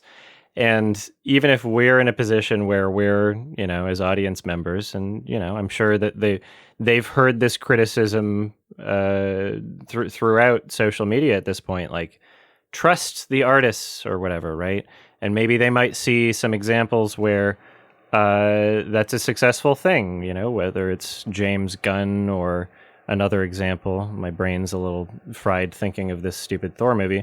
But this is a situation where, you know, maybe, allegedly, we don't really know, it seems like they might have trusted Taika Waititi, and it just ruined them, right? Yeah. There's too many situations where, like, you know, we in some ways get what we want, and someone gets a lot of money and a lot of creative control, and then it just winds up being a flop and, you know, moderately received anyway. So that's the conundrum, is they're trying to have guaranteed successes, and right now I think the success rate is unfortunately higher for just recognizable IP than it is for trusting an artist, right? And so that's something that we need to change. and the more times we just see something because recognizable IP, we are enforcing that discrepancy. We are enforcing that. We are causing this reality to happen. Yeah, it's like a weird catch-22. If you guys don't fucking watch Nirvana the band, the show, the movie, when it comes out on February 13th, I'm going to do something that you're gonna regret. If you guys don't watch that fucking movie. Wait, what? Are you threatening us? I'd watch it now if I could. I feel like, that's part of it, like the catch-22 of these smaller films that do have more limited access and advertising budgets, so the voices around them are just smaller. And you just see it, the catch-22 of, we talk about a film like Mars Express, and it's like the worst performing episode ever. And it's like, fuck everybody. So what do you do about that? Oh, dude, I had so many more concurrent viewers on my fucking watch-along stream than usual from the fucking Thor movie. I was pissed. You're welcome. I was pissed. It's like, you guys, I'm watching other movies, but I guess they just wanted to see me suffer. Like, that's that's my brand, is suffering. Right? Well, I think the secret is that they need to be used as kind of a jumping off point or a way to get people in, and then, like we do with the podcast, exactly. Like we'll talk about this in the same episode, or my something channel. A bit more obscure, and kind of carve people off or direct people, and that's what was cool about like a James Gunn or a Taika Waititi, like directors that I'd been watching from their earlier, weirder works, and just seeing them maneuver through the industry in the same way Guillermo did with the Hellboy stuff, and going through the big studio system, and now he's been given like carte blanche. Don't leave the comment for fuck's sake every time to do what he wants, and we're seeing that like pay off in dividends now that he's like trusted and has earned that position. But I think it just didn't work out with Taika, because he hasn't really made a interesting film, I don't think, since I guess Jojo Rabbit. That felt like he was like trying something. Yeah, that was fine. Felt like him. It was fine. It felt like, okay, like he's trying to do a Wes Anderson thing. Let's see where this goes. But it just it felt like he stopped doing the one for them, one for me, and he's just doing one like, for no one. Yeah, it's kind of for no one. Yeah. So I think he needs to like take just get those budgets down. If he wants to work in this space, like, I'm so glad that Star Wars shit doesn't seem to be coming together, because I don't know, he just got like too popular too quick, and just kind of expended all of that goodwill from the indie scene instead of maybe trying to ride it a bit more. Jake, is Nirvana the band, the show, the movie on your radar? Oh yeah. Okay, yeah, good. Ever since I've seen good stuff about it. You've talked about it, so I'd like to see it. I've seen it 4 times now. Wow. Which shouldn't be possible. Yeah, that's wild. Yeah. It's interesting, like, raising this question about like what our responsibility is, or responsibility, whatever, to like viewers and to people like wanting to spread interesting movies and share these movies and stuff. But there's also another value, I really think, in like just talking about things, especially like when something like a War of the Worlds happens. Like, there's so much like interest online about a shitty movie, because people come to us or our channels or whatever to see us discuss these films, so that they don't have to experience it themselves, because it is like a very warm, friendly experience to be like, oh, I kind of understand this person's personality, and I get to filter it through them, and it's enjoyable. And I remember that's why I used to watch this podcast back in the day, because you guys would talk about the Madagascar trilogy, and I'd get to vicariously enjoy the suffering that Adam goes through, and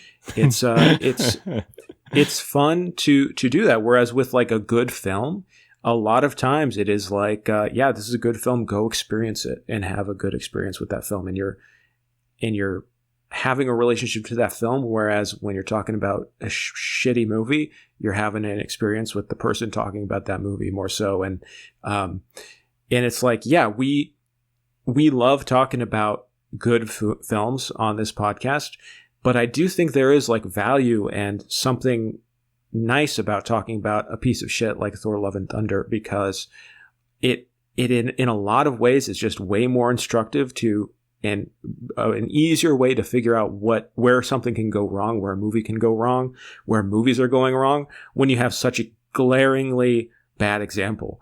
Yeah. Well, it was too woke. I mean, that's what I'm always saying. This was super gay. And I guess, the difference is I don't really find it boring like Adam. I find it more like interesting or angry, like in this case. Whereas, like, I don't know, like I just watched the first 3 episodes of All's Fair, the like Ryan Murphy Hulu show. Like, atrocious. It's so fucking bad. Oh, is it like funny bad? Yeah. Is it like The Idol almost? It is kind of reminiscent of The Idol, actually. Oh, wow. I mean, just Okay, in how cool. much it's missing the tone it's going for, and it's like trying to be cool and slay, and just like fucking sucks. But I love that kind of thing, and trying to unpick and unpack and 3 figure out like episodes. what has gone on here, especially with like I feel like I'm bringing it up constantly, but just the money associated with this stuff, like it just doesn't fucking make sense. No. Like All's Fair was like $100 million basically, and all these like tax breaks, and it's like so interesting to me how no one gives a fuck about it either. So yeah, I find that kind of interesting. Disposable films. Yeah, I mean, it is.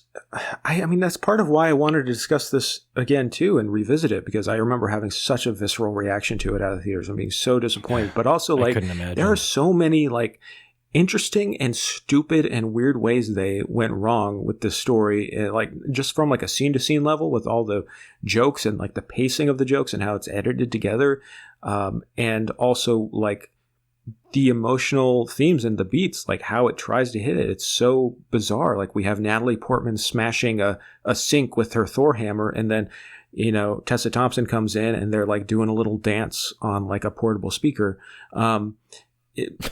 It makes Classic no sense R&B song. How the information is delivered, and I don't know. I just find it fascinating and interesting. Like, this movie has like a very long first act, and like it has a 20-minute second act where they're hanging out with Zeus. And then it has a super long final act that is just a lot of Christian Bale acting like Voldemort. Yeah. Yeah, I felt attacked. I felt like I was being attacked. Do you like Guns N' Roses? Because I don't like hearing them that much. I find the voice to be very annoying in film context, especially. It was used very badly here. It felt like him just using the formula from Ragnarok. Welcome to the jungle! Yeah. It was like, I'm just going to use the same bag of tricks. Aggressively. It was so much. I don't know. There was just something about the like hero falling aspect of like this franchise. Like there was something. They managed to get this like lightning in a bottle kind of. It was a lightning rod. To have a character like Thanos be in like one of the biggest movies of all time. If you knew who he was in like the early 2000s, you get like beaten up.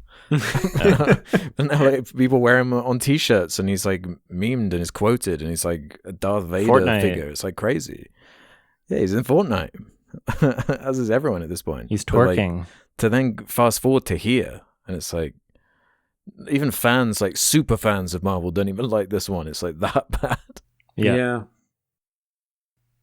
I mean, it's interesting, like, because fans have such a weird relationship to the Thor movies, especially Thor fans of like the comic books, because in my opinion, the first Thor is just not good. I haven't seen Thor: The Dark World, and then Thor Ragnarok is like a pretty fun time. It's not good. But also there were a lot of fans of Thor who did not like Ragnarok, where it wasn't taking him seriously, and they didn't like what Avengers Endgame did to him. But it is also kind of like this. It's hard with fans of like comic books or any source material, because there are a lot of comic book fans who are just like, I know who the character is. This is the character, and you're not doing the character justice. And it's like they'll do this with Batman or whatever. Like, no, this is the wrong Batman. Yeah. You have a bad idea. And it's like, he's fake. Like, he's not a real guy. Like, he can be whatever. But also, there's that point where it's like, if you're adapting the character and you're just making him something totally different, then yeah, fans have a right to be pissed at you. Especially if you're taking like a beloved run of the Thor comic books and bastardizing it and turning it into whatever this is. I mean, it's like a movie about cancer, edited like a Mr. Beast video, TikTok style editing. I get why fans are upset, and I mean, one of my big questions when I left the movie was, would this have worked better if it had just been Natalie Portman's character and Thor had just been a supporting character who came in later?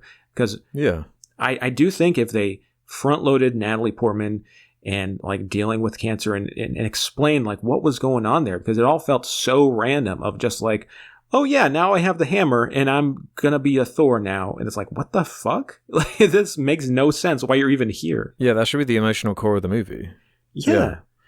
But it's just like, if you're playing in this playground with these characters, you need some like intention, or at least the slightest bit of reverence, where it feels like he just doesn't even give a shit about this character or anything that you could represent or do anything interesting with him. And it's not like a Watchmen situation where it's supposed to be like cynical or darker in its tone. It's it just straight up feels apathetic towards its own franchise. So of course it's not going to connect with anybody.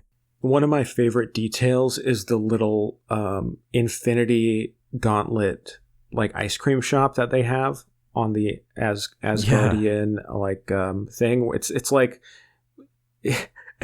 didn't he like wipe out half? It's like having a Hitler themed ice cream place. Like it's just so like removed from.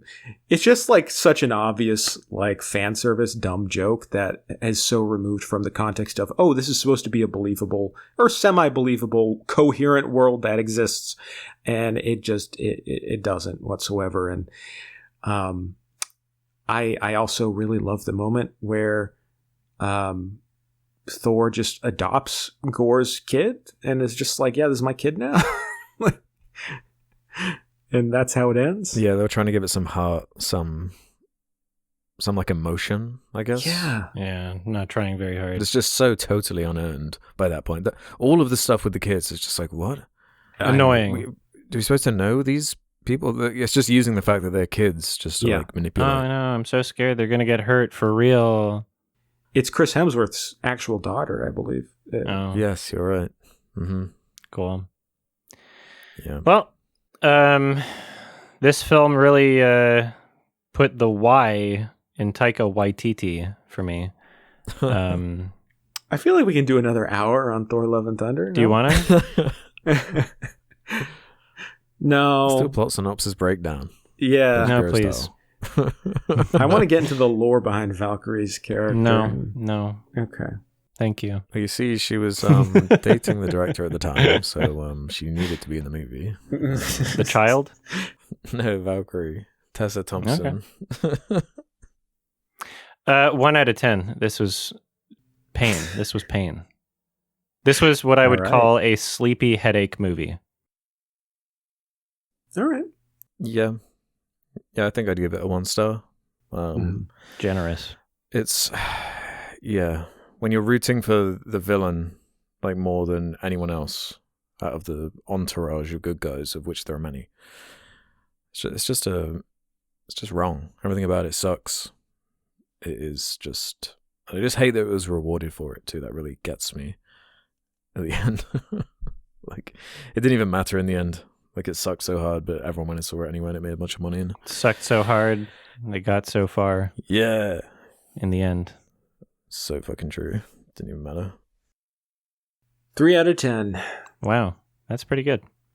Yeah, and I'm giving it the extra stars because I do think that it has like an interesting commentary on the post 9/11 era. I knew you were going to say it. I knew you were in going to the say early post-COVID era. Nice. You know, it's very, very, very, very much speaking upon those themes. So 3 out of 10. Cool. I think I'm discovering that I pee more frequently when I'm under stress. Because I had to pee a lot during that movie too. You wouldn't do well on the long walk, I'm afraid. No. Well, I mean, you could still pee and walk. I'm a shy peer. I'd just be like, guys, turn away. Don't look. Don't look. I'd be diped up. Yeah, but then you got to change the diaper, and that's a whole thing. I'd have a backpack full of dipes. Yeah, I guess so. I enjoyed 0 movies out of the discussions today. I'm so sorry. Thank you. No. Yeah, you didn't, did you? Yeah. No, well, that happens. Well, yeah. Too many normie movies. You win some, you lose some. Question time. Yeah, let's do some questions then from the Sardonicast community. Head over to the suggestion thread over on the subreddit if you want to leave questions for future episodes, just like Good Fightin' did. We often see films that are expertly directed but lack in the writing department. I'm curious to know if there are any movies you think had a fantastic screenplay but were poorly directed. The Man from Earth 2007, great example. Movie still works. It's a great script, great concept. Very dialogue heavy, but like poorly directed and acted. But it's like you kind of just roll with it because the story is so good. What came to my mind was Have you seen that film Dreamcatcher? A long time ago. Very long That's time a weird, ago. but that would be kind of an interesting rec maybe one day. But yeah, it had this William Goldman screenplay, which had a bunch of potential, but Lawrence Kasdan just couldn't bring it together. Didn't work out. Super weird film. I kind of want to rewatch it now. Or maybe something like A Cure for Wellness, another kind of interesting screenplay that was going for something. It's kind of gothic mystery thing. I didn't find that to be like poorly directed. I think I enjoyed that more than most people did. I didn't like love it or anything, but yeah, I got my Verbinski out of it. Right, yeah. I feel like you could have done more with it. Yeah. I think I gave it a 5. This is such an interesting question because it is like usually the issue is the screenplay more than anything, and like bad direction can be distracting, but it's like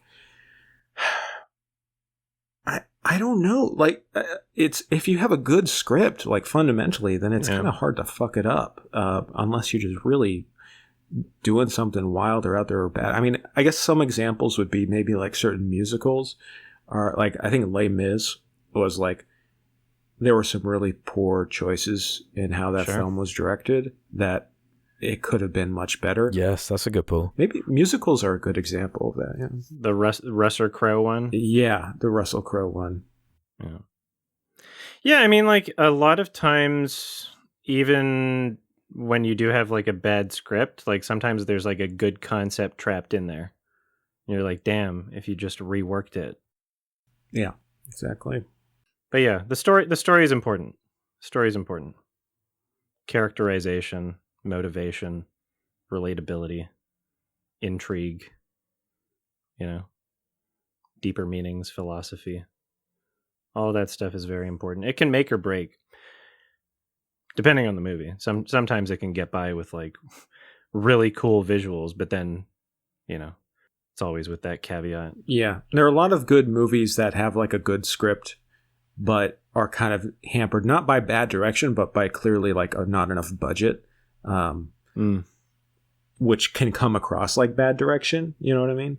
Yeah, yeah.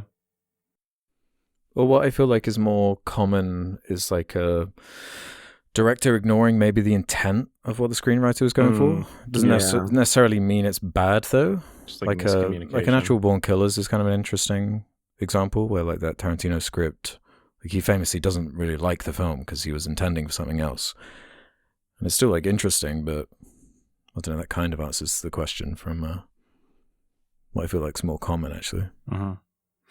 Yeah, there's like there's a movie that I haven't seen, and maybe I will one day, that George Clooney directed, and Charlie Kaufman's one of the screenwriters, and people tell me like George Clooney kind of like ruined it, called Confessions of a Dangerous Mind. I'd be interested in seeing it. Oh yeah. But yeah, Charlie Kaufman is one of those writers where like he's constantly struggling to get anything greenlit because his scripts are too good, basically. Too risky, I guess. Too good that they're not going to make money. Yeah, it's a shame. Yeah. What about this one from Mecha Mayhem? This kind of came up a little bit earlier, actually, but I'm curious what you guys have to say. I've sometimes heard critics say that a film setting is so good that it could be considered a character, Middle-earth, for example. What does it mean for a setting to act as a character? Yeah, I mean, Mars Express is a great example of this. The world building is so incredible. A lot of show don't tell. You kind of just like, I know that like it wouldn't make any sense for them to do like a sequel or anything, but like, I don't know if you could maybe a spin-off in the same universe. Like, I don't know if Jeremy Perrin didn't want to do it, then it's not going to happen. And I don't want it, but like, love that world. A lot of cool stuff going on in that world. It's part of the storytelling, right? Yeah. If you can flesh out the environment and make it make sense and sell the world, then it's elevating it. It's acting as a character itself, really. It's communicating something. It's informing you on something. It's so important to the story. Yeah. A lot of my favorite films will do this, make the setting as equally as important as the characters. And I mean, you could even make that argument for something that, not as many people would attribute that sort of thing to, like Black Dynamite. To me, it's like the world is the meta world of like the character of the filmmaker in the film that you never see or meet making this movie, right? It's like a movie within a movie, but not explicitly. It's so interesting to me. I want to see more shit like that, where like you learn about the fake filmmaker by watching it. Yeah, I still need to see that. Oh, it's great. But no, I just feel like it's an easy way to just say that the world felt vivid. It's just kind of like, oh yeah, it was like a character. Things to chew on. Things to want to know more about. Yeah. I like it when I'm watching something and I'm actively interested and curious about how things work in a way that's not like, maybe you don't even have to explain, but is at least consistent and could make sense. Yeah. Well, Hell yeah. 7-0 Tricks has another curious one. We've had some forms of this kind of question over the years, but it's nice to check back in now and again as more time passes. After discussing how influential Requiem for a Dream was for movies in the 2000s, what movies from the 2010s would you say are similarly influential to movies we see now? Well, speaking of like Marvel shit, I feel like that's a huge part of the 2010s. Yeah. Like probably the first Avengers is maybe the most influential like straight up movie if we're talking as far as like wider effect. Yeah. But if we're talking about films that like represent the decade well, or at least have only gotten better with time, I feel like a Parasite. The timing of that is so interesting, True. and I feel like the more time that is going, the more truth at the heart of what it's getting at is kind of coming to fruition in a really interesting way, and similarly to something like Her, through the lens of like technology and not like class relation in the same way. But I feel like these are predictive and Get Out. Yeah, Get Out's a good example. Yeah, that's another good one. Inception. Yep. La La Land. Moonlight 1. Moonlight too. Star Wars: The Force Awakens. That's kind of like Unfortunately influential. True. No, that's hugely influential. Yeah, that's just as big as like the Avengers shit. Frozen. Frozen. Yes. 2015, The Human Centipede Volume 3. Very influential. That's the biggest one. Mad Max Fury Road. I feel like that's been pretty influential. Mm-hmm. Are we on the same Google search? No. I'm looking at my letterbox. For like indie film bros, I feel like Drive. It's like yeah, that's a great example. Thank you. Drive. Yeah. Drive influenced so much. That brought back the whole 80s nostalgia thing. That popularized that so hard. John Wick. That Drive is like one of the most influential films of any decade. Like recently. Mm-hmm. People still wear those scorpion jackets. Yeah, that's a great example. Thank you. Because, I could look through my best of the year lists for the 2010s, but I feel as though maybe not every influential film is going to be in there for me, because influential doesn't necessarily mean one that I enjoy. Although, all the ones that we mentioned would probably, a good chunk of them would probably be on there. Maybe I should be looking through my lists here. I don't have everything logged for. I honestly think Joker as well. Like 2019. Yeah. In your guys' opinion, does the 2010s stand out to you as a very good decade in film, or? Yes. Okay. Yes. Mm-hmm. There's plenty of excellent stuff in there. It's hard to say, because it's like there's good movies that are going to come out of any decade. I guess it's just like, and it's so recent too that it is very hard to say if it's going to. Yeah, well, I mean, like with Parasite and other examples, I do feel like there was something special about the 2010s in terms of like the cultural awareness of certain types of films being brought to the forefront. Mm-hmm. Because, like we complain about a lack of accessibility for sure, but it seems like there's more conversations now happening, like, amongst film heads, but that net is getting wider and wider in terms of like what you would consider to be a film head or just people talking about films online. That I feel like the 2010s did like a really great job in terms of helping to popularize foreign films, even, right? Like the 2010s is when the Oscars were like, oh yeah, we can have one in the Best Picture category, or nominated for more than one category, right? Like Amour was like a Best Picture contender of the year, and people don't really talk about that one as much. I love that film. So perhaps that wasn't like hugely influential or anything, but I love Amour. Hey, I've seen Amour. I think Amour is great. Yeah, it's a normie masterpiece. The Raid Redemption, right? Like the 2010s, there were a lot of things that came out that were getting their own legs from the help of the internet as well. Like that's a big thing that I think a cultural shift that was happening that I'm all for. Here's an alternative narrative to this, because I'm being a little more cynical here, but yes. I'm thinking like decades from now, how like the narrative collapses and there's going to be a lot more of a simplistic reading. I do think that like film students or whatever will look at the 2010s and be like, Marvel, peak Marvel. That's when like Marvel movies took over the box office and mid-budget movies died until the 2020s, when Marvel kind of waned and there was a more like auteur driven, bigger budget, like successful movies, because although like Adam, you're totally right about movies like Parasite getting more notice in especially like the Academy, and like foreign films getting more of a highlight in that world. But in terms of the box office, I do think that it is like the story of Marvel crushing all of these smaller films and then leaving in its wake this kind of like broken, like, what are we doing now, 2020s? Sure, but only in terms of the larger narrative. Yeah, sure, but only if you look at like the top of the top, which is what those movies are going for. Is like we want to dominate the box office. We want to make $1 billion. Like their goal is $1 billion, right?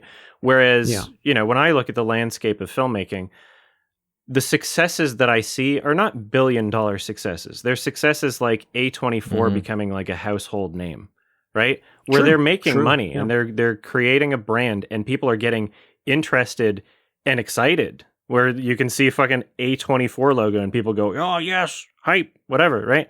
Like hopefully, Neon gets to that point too. I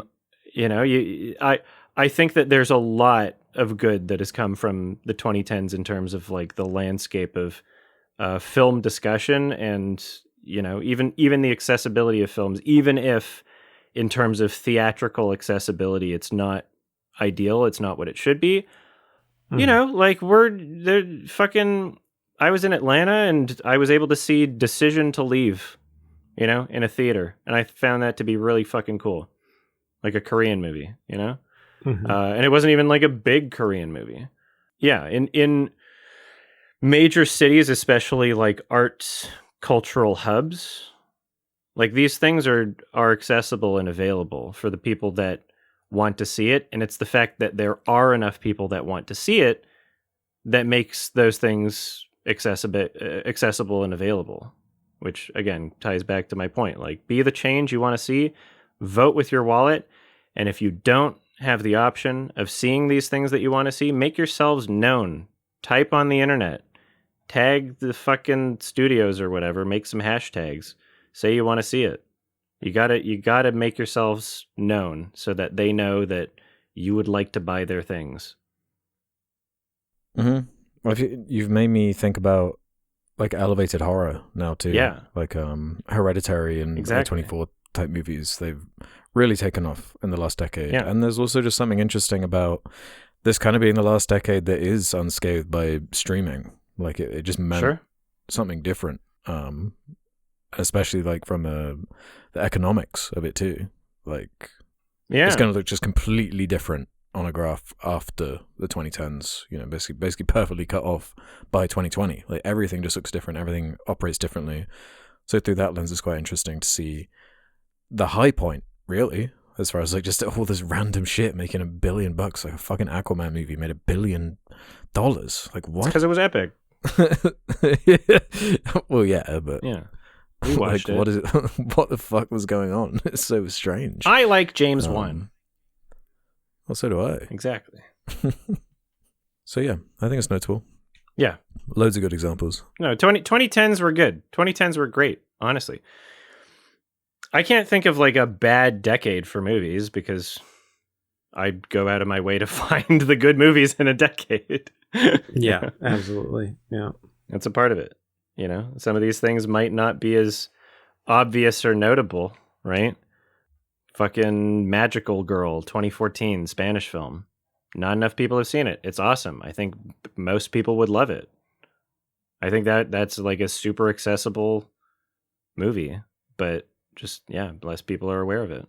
I think the most it got was like it was on Netflix for some point in time, and then some people saw it there. Like, great, people saw it, but you know, not a lot.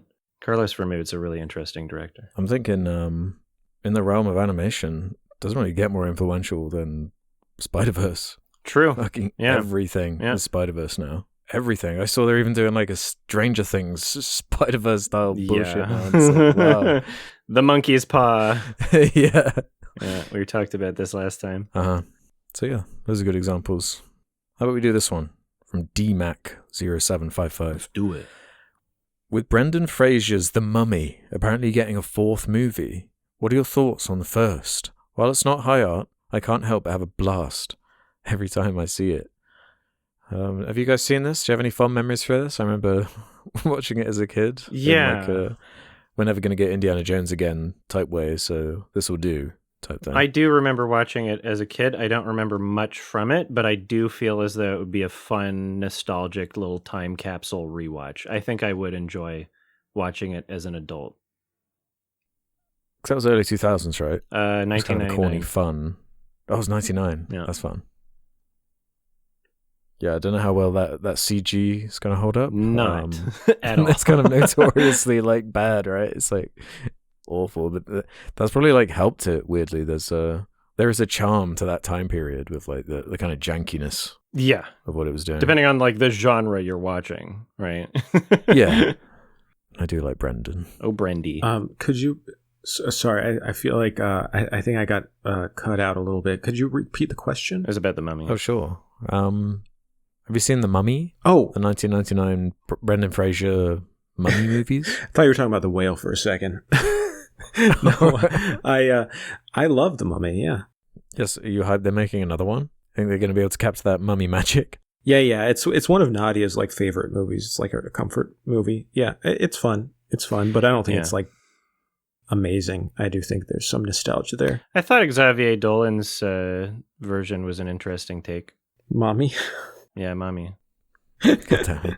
It's such a bad Thanks joke. for figuring it out. Thank you. Whoopsie. I wasn't going to explain it if you didn't get it. I'm glad you know about that film, Jake, actually. Yeah, I've seen Have that. you seen it? I saw that. What'd you think? It was pretty interesting. I liked it. Oh, I love it. I think that's his best for sure. Okay, yeah. I didn't love the aspect ratio thing. But, Wow. Really? Why'd you just become Wario there? Yeah, you did. You know, Yeah. it's my spirit animal. But it's been a while. I've only seen it once. It was when 2016, maybe? Yeah. 2015? That's a fucking awesome movie for me. Does so much. Yeah, I would enjoy rewatching The Mummy. I should. Yeah, I don't know how they're going to do the 4th one, because the last they're time they gonna- tried, it had like, I don't know, it missed. It had like these Yetis, and it was quite a weird film. The Tom Cruise 2017 one is still...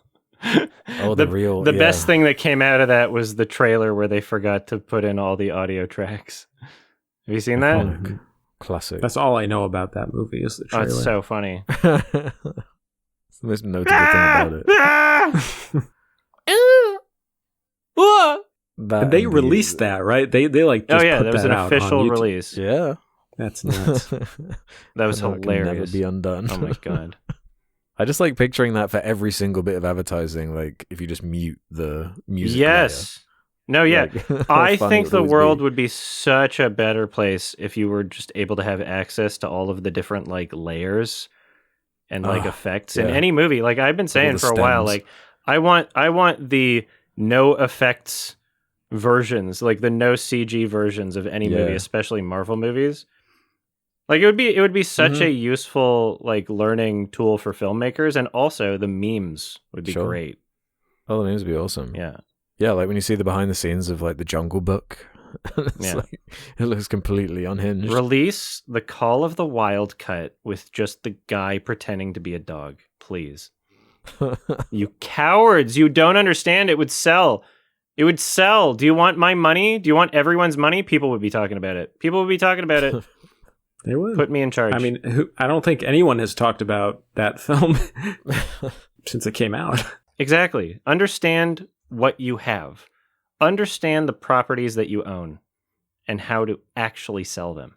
Be self-aware. Be self-aware. Yeah. I still want to watch the of the planet of the something. Yeah, I haven't seen that cut yet. I've Yeah. only seen clips, but it's kind of a funny idea. I'd love to watch that for the first time watching the movie, and not watch the real version. I just feel like we keep going back to this streaming idea, but I think people just care less about behind the scenes stuff with just that format. It's annoying because I don't know why it has to be that way. I don't know why they couldn't build it into the menus and have Yeah. Some streaming services more do. behind the scenes options. Yeah, and only if it's like huge, like Frankenstein I mentioned earlier, that's got some material, but it's more like marketing. I want like I just want everything to have that level of coverage that, Lord of the Rings had. Yeah. It really goes into every single element of the filmmaking and goes through it in detail, and it's like so proud to There's no reason not be to. doing what it's doing. Well, because at a certain point, like that was one of the perks of DVD is they're like, okay, what can we offer to add value to this physical thing we're selling? It's like, oh yeah, it's a movie on a disc, but also you get all this other cool shit, right? And that just became the standard. So every movie had it, with like some exceptions. But now it's like, I'm still wondering why there was never a release for the soundtrack to I'm Thinking of Ending Things, Mm-hmm. I'm like the only person on the planet that's not a part of the production team for that actually has the soundtrack. So I feel like I would like other people to have it too, but I'm not about to leak it because that would be an extremely bad thing that would blacklist me, and I think people would figure out that I did it. Definitely now. Yeah, I have the soundtrack. It's crazy. Wow. It's great. It's nice. Yeah, but lame has to be that way. Especially if it's something that doesn't get a physical release at all. Like, you're probably just not going to have anything. All you do is click a button and then people can have it. Just upload it to fucking Spotify or whatever. Like, what the fuck? Why? That would be a small extra bit of revenue by clicking a button. They must be leaving millions and millions off the table. Yeah, It's and just the pure access to this stuff. So much of this shit, like there are enough niche things that like if they just made them more accessible and available, they'd be making some money. I think more studios should look at their catalog of things that are like, okay, maybe there's not a lot of people buying the Blu-ray or whatever, or like they're not paying for the money or for it like $10 on iTunes or Amazon or whatever. And just upload it to YouTube with like a shit ton of ads, right? I feel like if every movie was on YouTube, that'd be great. Like, I think that YouTube should be a library because that is where people go for things to search up, like especially even copyrighted content. People just Family Guy episodes and shit. I feel like if they actually fine tune their system and got convinced, were persuasive about deals with publishers and studios and rights holders, that would be a cool future. Just to have everything being available like a click away in an easy way for consumers. And that might even make it so that people are less intimidated listening to episodes of this podcast or other review things talking about movies they haven't seen, because it would be really easy just to like, oh, click on the movie and see it, you know? Yeah, I'd love to see like high quality rips for everything that enters the public domain. Like if enough time passes and humanity's still around, you could theoretically have a really like robust media library, as you're saying. Yeah. Old films all available on YouTube. That would be awesome. And really help for like discussion and memes and edits, and not having to worry about like copyright stuff in the same way. Like, yeah, it would be nice to just be able to like show a full scene and like really break it down and go in depth without having to edit around these restrictions. But I think they're old companies. You can just see the contrast with video game coverage and how it's a younger industry. So as far as cover, they understand how that relates to. If we allow access over YouTube, it's just endemic advertising, basically. So, which is incredibly based out smart. of fear and being complacent and used to an old system. When in reality, like, the infrastructure is there to be able to make it happen. And YouTube could very easily implement like a revenue sharing of any of these things, because they already do that with cover songs. And they've already had to like, you know, bend the knee and like make adjustments to their shorts, because they realize that like, oh no, the entire reason why TikTok is so popular is because people are using copyrighted music without any restrictions, right? And so YouTube had to figure out, oh yeah, in shorts, we're going to allow you to do that for shorts, and there will be some sort of like revenue share associated with it. So the infrastructure's there, right? They can do it easily. It's just, we need like a change in the way people perceive what's possible, or what could be possible, or what would be beneficial, you know? Yeah, there's a lot we have to figure out. Let's do it. Yeah. Right, should we do one more here? Let's do it. Kind of a cute one from Can You Be? Kawaii. Says, what would you consider the best time of day to enjoy a movie? Simple and clean. In a theater, I would say earliest show possible for me. I like seeing early movies. I quite like it. As long, I don't know. I also like seeing a horror movie later at night. But I generally agree. I like the earlier showings too. Yeah, like less people, and I feel like, I don't know, my brain functions better earlier in the day too. I don't want to be like, you know, low energy going into a movie. I feel like movies go by quicker, and I'm more engaged naturally the earlier that I watch them. And that's really nice for film festivals too, because they have so many that are early slots. If you do press at TIFF, like some of the screenings are like 8 a.m, you know? Yeah. Well, some movies demand like an audience to make it better, you know? Like, of course I want to see Neil Breen at like 9 p.m. Oh yeah. With a crowd. A drunk movie is good in the evening. Rowdy. yeah. Midnight Movie Madness and all that. Hell yeah. Aggro Drift. I feel like a morning movies fuck with my day. I feel like it. Oh. Or at least it used to, you know, where it's just kind of like, now I'm just thinking about that movie all day, and I feel like, all right, I already watched a movie in the morning. I might as well just sit around and watch a bunch of more movies, you know? At least that's how it used to be. Now I'm like, I like an early afternoon movie, especially going to the theaters, like early afternoon, and then right when you're done with the movie, you go out for dinner with whoever you saw that movie with, and you talk about the movie, and it's really nice. You have a drink. You know, I like going into the theater when it's like daytime, and then you leave the theater and it's nighttime. I don't know. I like it. What do you think about daylight savings time? I think it's fucking bullshit. I think it's so stupid. It's really annoying. What the fuck? Yeah. I mean, it's like 4 p.m. now, and it's like dark out. Yeah. Like, why? Let's steal the light from people for no reason. It's low-key fucking with my head. Like, I'm just feeling worse. Yeah, and people's pets that assume to be like fed at a particular time. Like, what, do you adjust it? Like, oh, now it's 5 p.m. My dog was going crazy. Yeah, fuck that shit. Yeah, it's people's mean. Babies who, you know, it's kind of messing with when they want to go to sleep too. Yeah, it fucks up everyone's routine. Yeah. All right. Was that it? Yeah. All right. Cool. Nice. Yeah, We did we it. did it with the questions. All right. Alex, I believe it's your turn for a recommendation. Please fucking save me. So it's my turn. I'm not going to do more spite things. I'm going to leave that to you guys to sort that out amongst yourselves. Yeah. Yeah. I'm going to... I don't know. I've got like a weird one, which I think might give us an interesting conversation. Okay.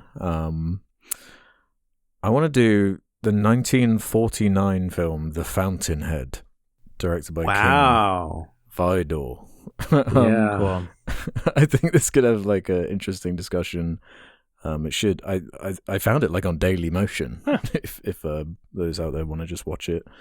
Cool. Yeah, it's so old. I don't know So, anything yeah, about I think this. this could be interesting. Oh, Ayn Rand. That's a great rec. Yeah. This is going to be such an interesting conversation. I'm really excited for this. Interesting. Yeah, Okay, yeah. an Ayn Rand written Yeah. film. I see. Yeah. Okay. Gary Cooper, right? Yeah. Mhm. Directed by King Vidor. Oh. No, I'm not sure how you pronounce that one. All right, if you don't want to be spoiled for The Fountainhead 1949, watch it before the next episode comes out. These come out every 2 weeks. You can listen to them early by going to sardonicast.com, sign up for premium, or patreon.com/sardonicast, or click the join button below. You can join up in the membership on YouTube. It gets you the same thing. Also, make sure that you check the community posts if you do this on YouTube, because YouTube, for the members-only videos, they don't allow you to play in the background on your phone for some reason.